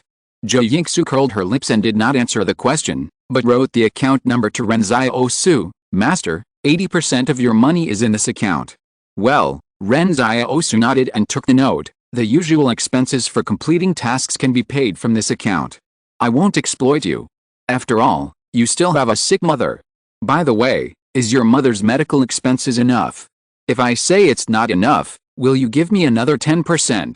Zhou Yingsu looked at Ren Xiaosu eagerly. Ren Xiaosu shook his head. If it's not enough for you, I'll take you to do some more tasks. Forget it, Zhou Yingsu muttered while sitting on the sofa. I want to rest for a while recently. By the way, I just saw people from the Spark Company in the hotel lobby. How did they get into the black market? Ren Xiaosu asked puzzledly, and they carried the logo so ostentatiously. Zhou Yingsu looked at Ren Xiaosu puzzledly. Isn't this normal? Normal. Ren Xiaosu was stunned for a moment. Shouldn't the Spark Company be hated by everyone? That's only for the extraordinary people, Zhou Yingsu said. The Spark Company does not arrest ordinary people, and the arrest of extraordinary people has only happened in recent years. The actions are also secretive, and many extraordinary people don't know about it. Then the Spark Company is also very domineering. Doesn't anyone dislike it? Of course I dislike it, but aren't all consortiums like that? Zhou Yingsu said, and the Spark Company has several barriers. It is like a local lord. Except for Anjing Temple and the thugs, no one has to offend them. Ren Xiaosu suddenly realized that it was his previous experience in the southwest that had caused him to have a distorted impression of the fire company. It was mainly because Yang Xiaojun wanted to attack the fire company, so he subconsciously put the fire company on his blacklist. Now he realized that in the eyes of most people, the fire company was actually not much different from other consortiums. Zhou Yingsu said, and the fire company has always used this black market as a transit station. It is said that the fire company has a good relationship with the King Group. It seems that the relationship between the two founders' families is very good, so the fire company has been an ally of Luo Cheng for many years, and the fire company has never arrested extraordinary people within the control of the King Group, so that many extraordinary people will come to this black market to avoid the fire company. Aren't they afraid that the fire company will go out and attack again? Ren Xiaosu was puzzled. The fire company doesn't seem to have done this kind of thing on the black market, Zhou Yingsu explained. What is the relationship between this fire company and the King Group? Ren Xiaosu was a little puzzled. But it seems that these have nothing to do with him. Anyway, he will have to take action against the fire company when he sees it in the wilderness. After all, the fire company has wanted to deal with him more than once or twice. Ren Xiaosu glanced at Zhou Yingsu. What have you been doing in the black market these days? You didn't go out to show off, did you? No, Zhou Yingsu said, I'm not the kind of person who shows off. As he spoke, Ren Xiaosu saw the newly bought big diamond ring on Zhou Yingsu's right index finger, and the jade bracelet on her wrist. Ren Xiaosu smiled and said, didn't you go to the casino? No, Zhou Yingsu shook her head, my father owed a lot of debts because of gambling. If it weren't for this, my mother wouldn't have been seriously ill and had no money to treat the disease. When she passed away. At this point, Zhou Yingsu's words stopped abruptly, and the room fell into silence. Ren Xiaosu stared at Zhou Yingsu in a daze. Don't talk first, let me think it over. When we were at Barrier 88, you said you were going back to save your mother at home. Then the last time I met you, you said you were going to make money for your mother's medical treatment. Now you said your mother passed away. Slip of the tongue? Ren Xiaosu's face darkened. Do I look like someone who is so easy to deceive?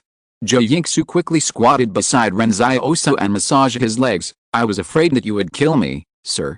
What else can I say? What's wrong with a weak woman like me telling a few lies when I go out? Ren Xiaosu looked up at the ceiling in silence. Sure enough, in this world, there is no trust between people. He let Zhou Yingsu go because he thought she was very filial. Ren Xiaosu has never seen his parents, and he has never mentioned this to anyone, but this does not mean that he has never missed them or regretted it. So when the other party mentioned saving his mother and treating her illness, he did soften his heart. But now he realized that this Zhou Yingsu lied without blinking. Is this the intelligence officer? Exclamation mark. But what can he do now? Kill Zhou Yingsu again? That's not necessary. After all, she has been calling him master for a while. Ren Xiaosu looked at Zhou Yingsu.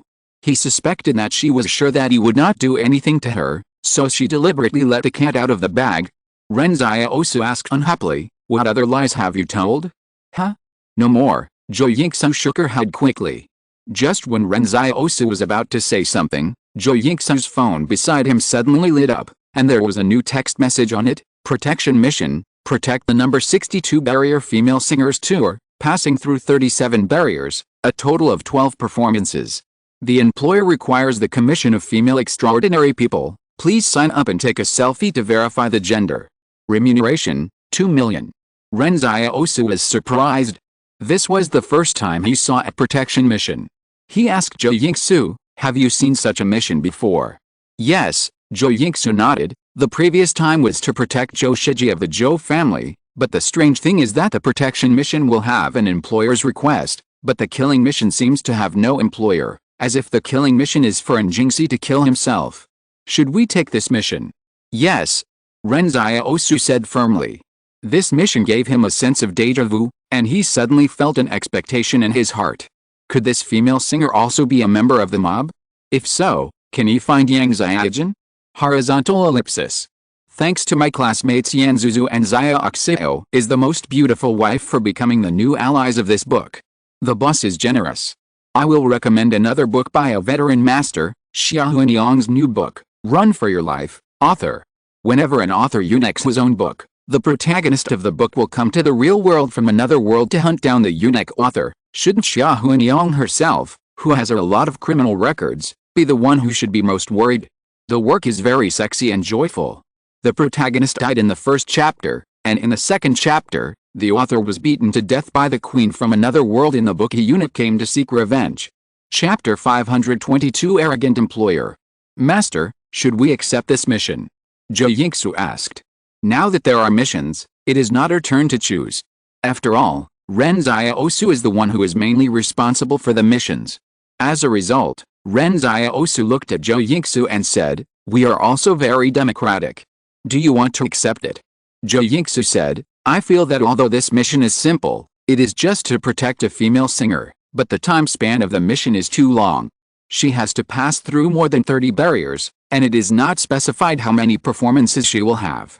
That long time is enough for us to complete several missions. Ren Xiaosu nodded and said, then accept it. Zhou Yingsu. Suddenly, Zhou Yingsu was dumbfounded. Master, don't you understand what I am saying? It is obvious that I don't want to accept it. Zhou Yingsu said, Master, I want to rest for a while. People will get sick if they rest. Ren Xiaosu patiently counseled, think about it, although this mission takes a long time, the reward she gives is also high, 2 million. Master, when did you become the kind of person who cares about 2 million?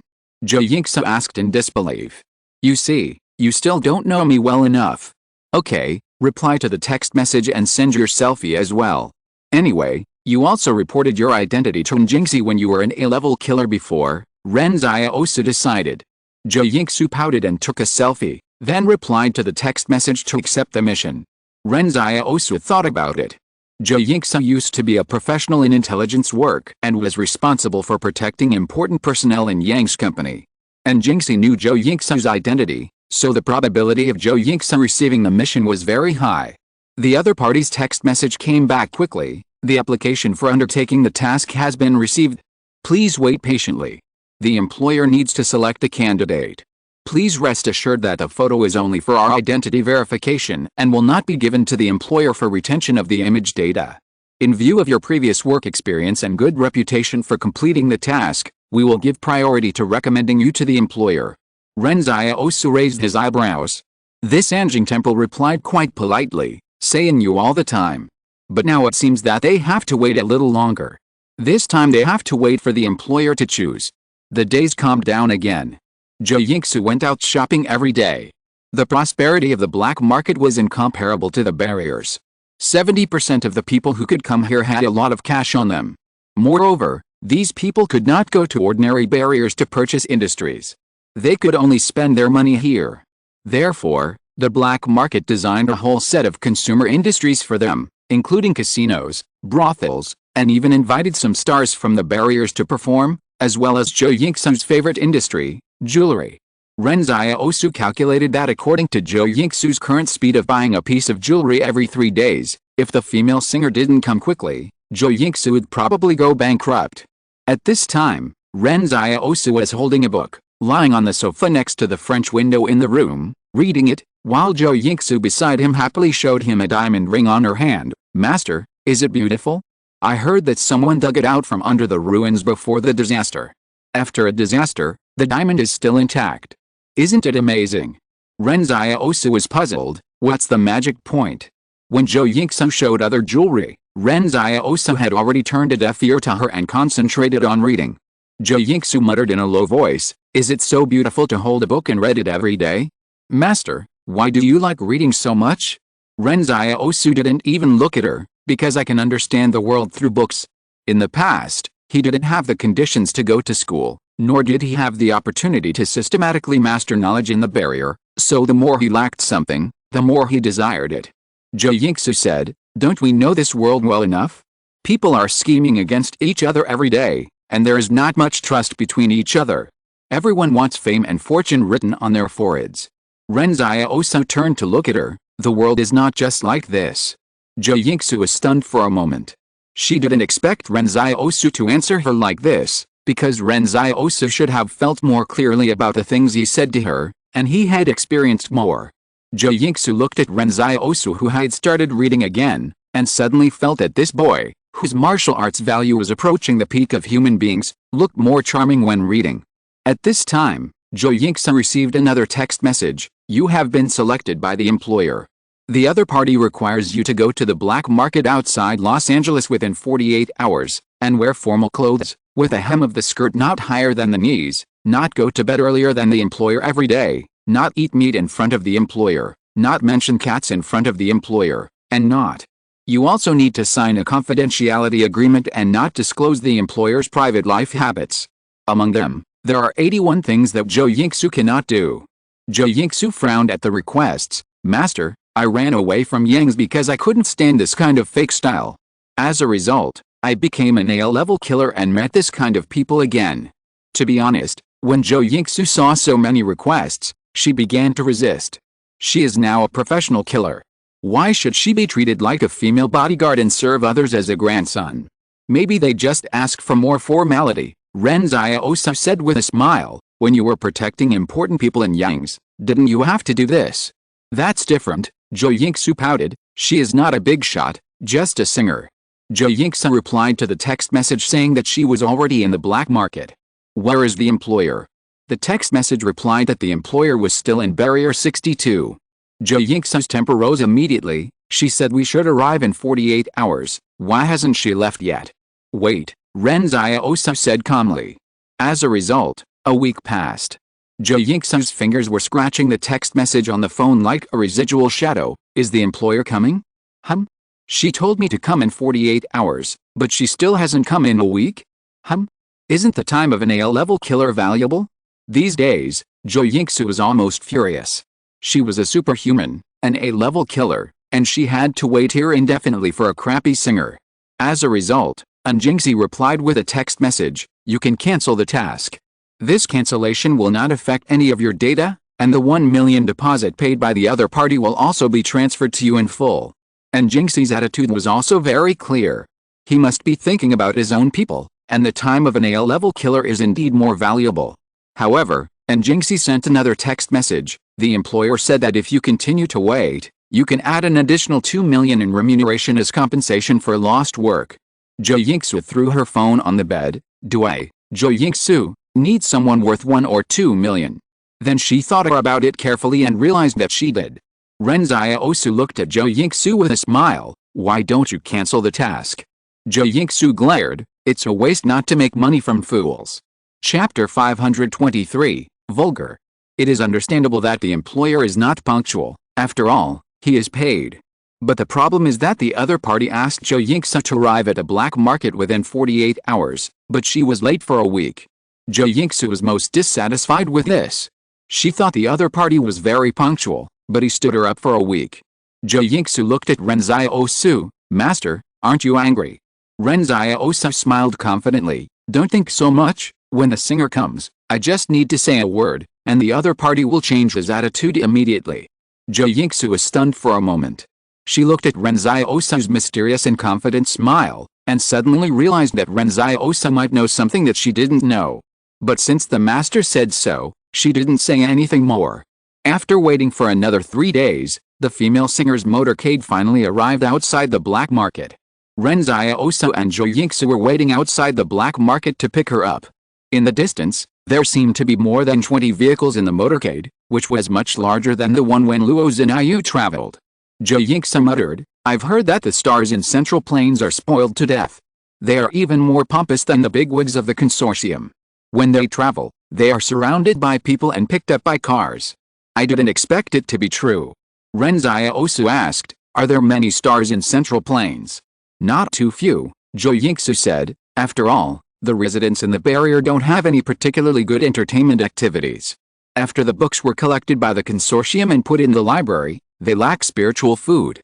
Many people in the barrier are star chasers.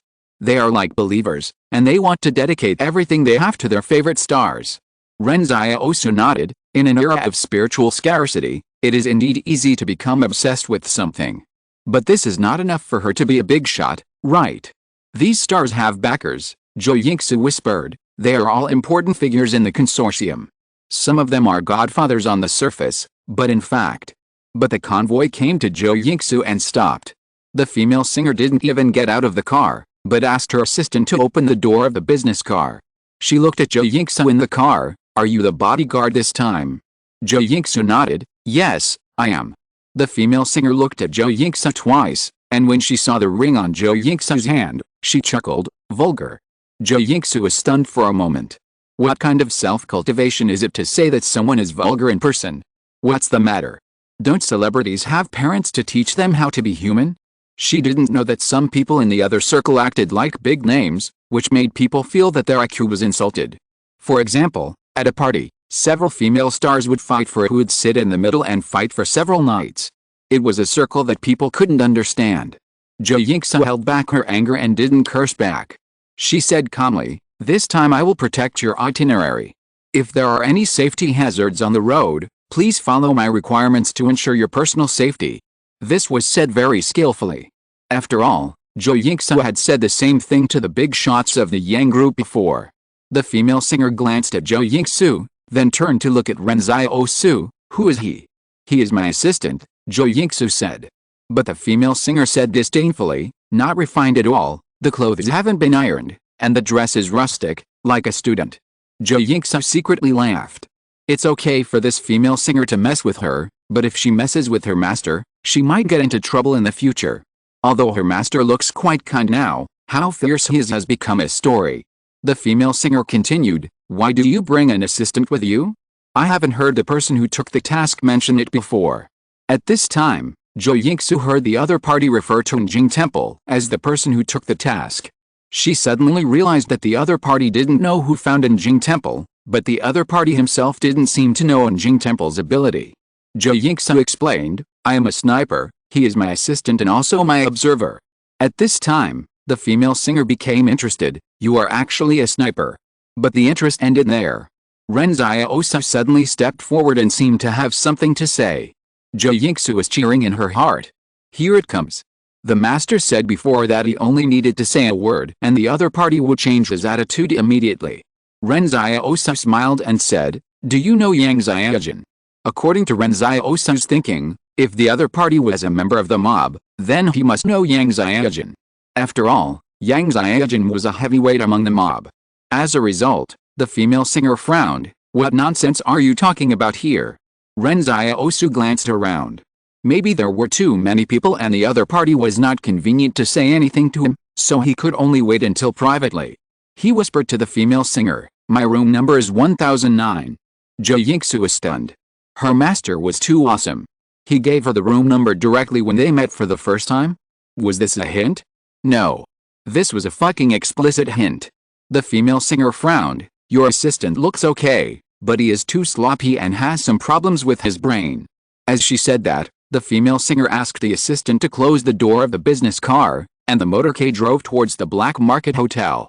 Zhou Yingsu almost laughed out loud when she saw her master standing there in a daze. "So the method you mentioned is to directly invite people to your room?" Ren Xiaosu's face turned black. "No one will think you are dumb if you don't speak." At this time, Ren Xiaosu was not sure whether the other party was a member of the mob. He could only wait and see at night whether the other party would come to his room to tell him the truth. If Yang Xiaojun knew that he was still alive, he would definitely rush over as soon as possible. So if this female singer was a member of the mob, she would definitely contact him as soon as possible. Suddenly, Jo Yingsu turned around and asked Ren Xiaosu in a low voice, "Master, she actually said that I was vulgar. Do you think I am vulgar?" Ren Xiaosu glanced at Jo Yingsu's hands, and saw 10 shining rings on her 10 fingers. He sighed and said, "What she said is not wrong. Of course, I am on the same side with you in other aspects. This female star is indeed a bit pretentious." The so-called pretentiousness probably refers to the fact that she didn't even get out of the car, but was pointing fingers at others. This kind of behavior is really hard to make people like her. Jo Yingsu silently took off all the rings and carefully put them in her pocket. You don't know how to appreciate it. After the two returned to the hotel, the other party's assistant was waiting in the lobby, as if waiting for the two of them. The assistant smiled when he saw the two of them. "Our boss is a special person. If you are neglected, please forgive me." Jo Yingsu's anger subsided a little. "That's good enough." But the middle-aged male assistant smiled and said, "But here is a confidentiality agreement, please sign it. By the way, this time, I asked you, Miss Jo, to be my bodyguard. In fact, it is more to show my status. Please don't interfere too much with the boss's schedule." Right? Chapter 524 Knock on the Door at Night. Ren Xiaosu and Jo Yingsu looked at each other. Although the middle-aged male assistant spoke politely, the content of his words was not polite at all. According to the other party, the female star spent 4 million yuan just to hire a superhuman to fill the door and make her look good. "Do you think that it is a style to have superhumans as bodyguards?" Jo Yingsu said, "This celebrity circle really likes to do such flashy things. In other words, I only need to stand beside her when attending events on the road, and I don't need to really protect her." The middle-aged male assistant nodded and smiled. "Miss Jo is really smart and understands it at once. Besides, the Central Plains area is not that chaotic. Although there are frictions between the consortiums, they never do anything to the stars, so let's follow our schedule. Please don't interfere." Jo Yingsu glanced at Ren Xiaosu. Ren Xiaosu said nothing expressionlessly, so Jo Yingsu agreed on the spot, "Okay." After that, the two parties signed a confidentiality contract, and there was also a special confidentiality fee of 200,000.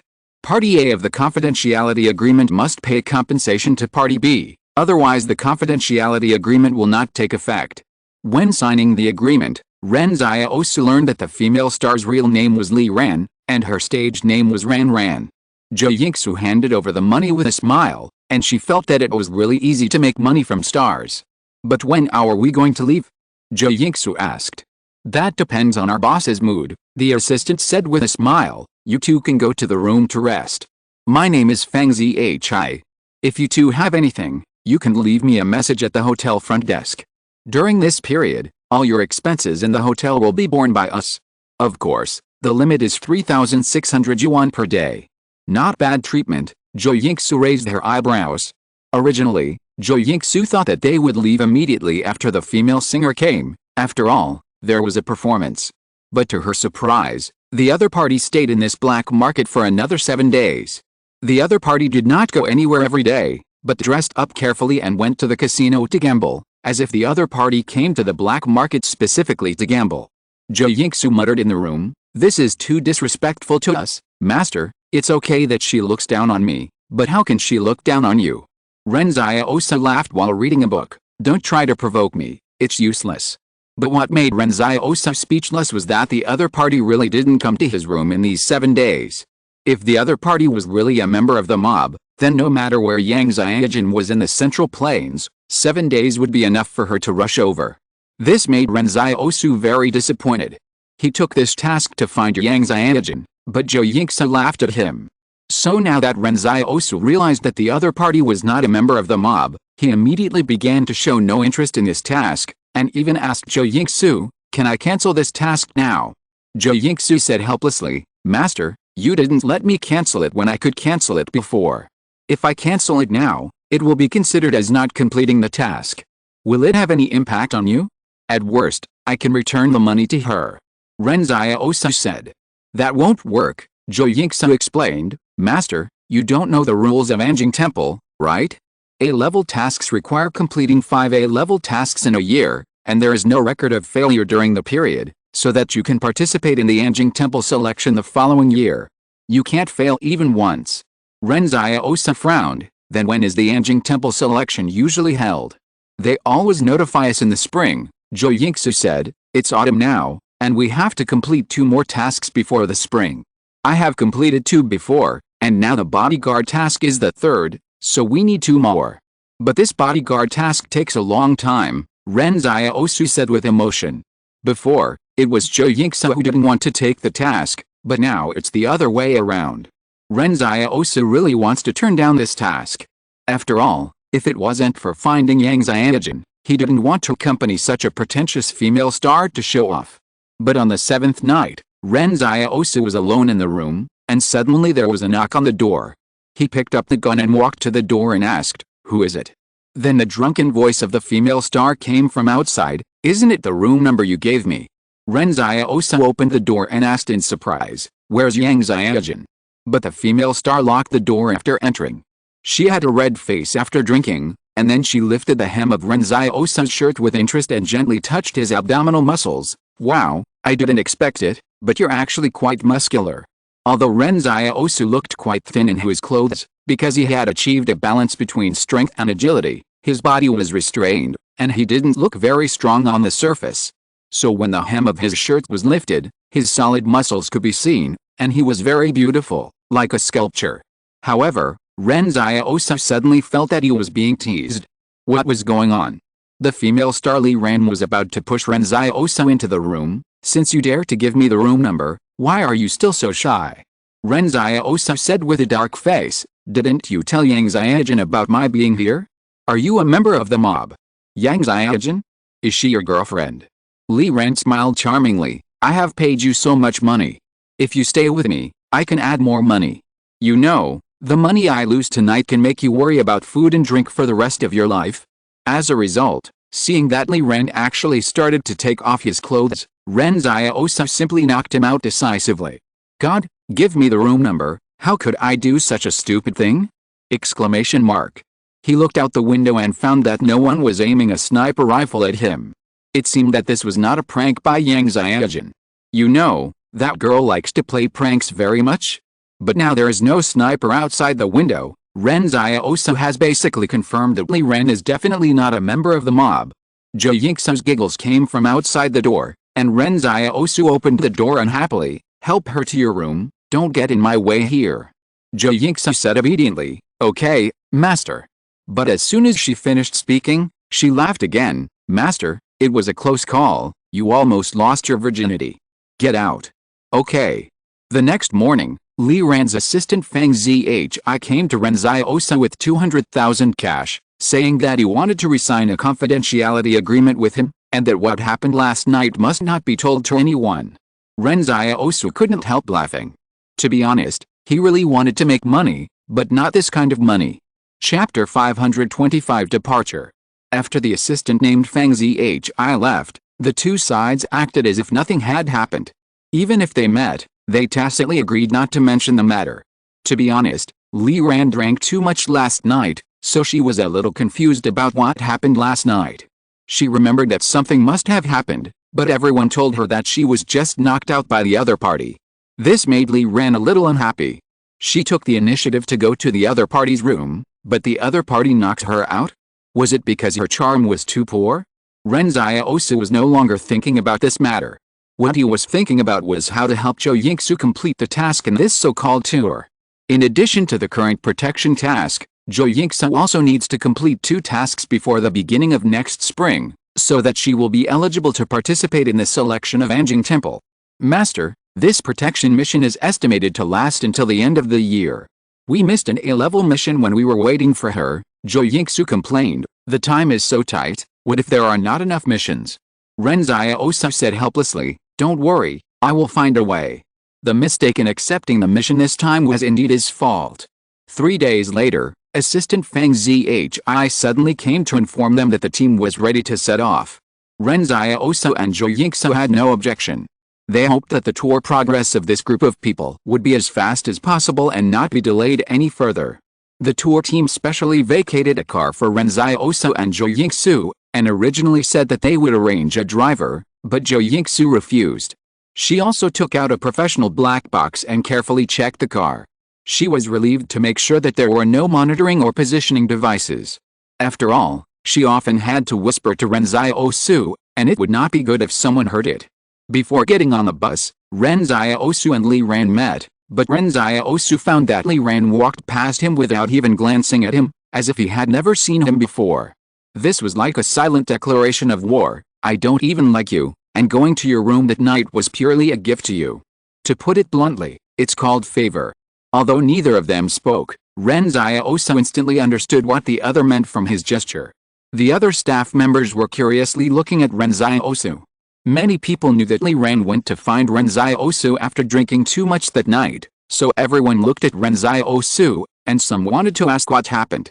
In short, Ren Xiaosu suddenly became the focus of the tour team because of such a trivial matter. After Zhou Yingsu got on the bus, she first leaned on the steering wheel and laughed for more than 10 minutes, until Ren Xiaosu's face was completely black, and then she quickly stopped laughing. She changed the subject and said, "Ahem, I don't know why this tour team has more than 20 cars. I saw there was a box truck in the convoy behind. It's loaded with speakers and musical instruments. I've seen them all," Ren Xiaosu said calmly. Zhou Yingsu was stunned at this time. She didn't know when Ren Xiaosu went to search the tour team. Ren Xiaosu looked at Zhou Yingsu and said, "You should do this kind of thing in advance. Don't lose your vigilance just because you are not doing intelligence work." Zhou Yingsu agreed in a low voice. "Oh." The convoy set off, and the first stop was Zhou's. This required Ren Xiaosu and Zhou Yingsu to be careful. If their identities were exposed, it would be very embarrassing. This tour team came from Wang's. The tour at Wang's has been completed. The remaining ones are Zhou's and Kong's. The tour team will start from Zhou's, then pass Kong's, and the final performance location will be set in Luocheng of King Group, and then return to the black market. Fortunately, this tour team has no intention of going to the 8 barriers of Huazian Company, otherwise it will be even more dangerous. To be honest, sometimes Ren Xiaosu thought that the Central Plains was indeed safer, so there would generally be no problems with so many people on the tour. Li Ran and Fang Zhi did not let Zhou Yingsu interfere with their schedule, which was also a reason. There was also a 10-person combat team to escort the tour team. Although these people were in plain clothes, Ren Xiaosu and Zhou Yingsu could not hide their temperament. It can be seen that Li Ran did have a backer in the Wen group, and it was not that simple. And along the way, if the tour team encountered danger, the other party would most likely come to retaliate against Ren Xiaosu and Zhou Yingsu. After all, the two of them were the most unstable factors in the team. When the convoy passed Luocheng, it did not stop. Ren Xiaosu looked at Luocheng from a distance. The barrier seemed to be no different from other barriers in the Central Plains. Ren Xiaosu looked at the market town outside the fortress inside. Many people in the black market praised King Group, but now it seems that there is still a distinction between refugees and fortress residents, and the essence of the consortium has not changed. The wall was like a mountain, blocking the refugees and the fortress residents. As a result, Zhou Yingsu explained, it's not like that. So many people like King Group. In fact, it's the same reason why people in the northwest like Fortress 178, because the refugee workers of King Group have high wages and good treatment. King Group does not suck their blood as hard as other consortiums. After Su Ke took over King Group 12 years ago, he tried to reform it, abolish the distinction between fortress residents and refugees, and completely opened the door. Then why is it closed again? Ren Xiaosu asked in confusion. The idea is good, but the reality is that after hearing about the policy of King Group, refugees from all over the country actually rushed to King Group, resulting in the surrounding barrier towns being deserted. Zhou Yingsu explained, this caused Wang, Zhou, and Kong to urgently send people to King Group to negotiate, hoping that they would not do this. Moreover, refugees from all over the world came to King Group, and the barriers of King Group could not bear it, so King Group closed its doors again, only improving the treatment of refugees, but limiting the number of recruits. So that's what happened. Ren Xiaosu nodded, it really depends on the contrast of pairs.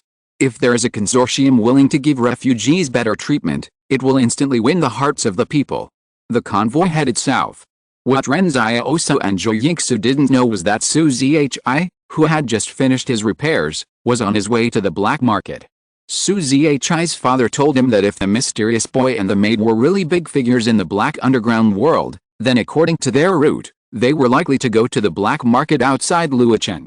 Therefore, Su Zhi didn't even attend class and ran to the black market. He waited in the hotel lobby for more than half a month but found nothing. He had no choice but to return to Los Angeles. The gorgeous figure in his mind could not be shaken off no matter what. End of this chapter. Thank you very much for reaching the end. Don't forget to like. Looking for more exclusive content and immediate access? Subscribe to our Patreon.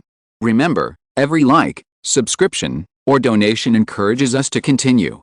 Thanks to everyone. See you in the next video.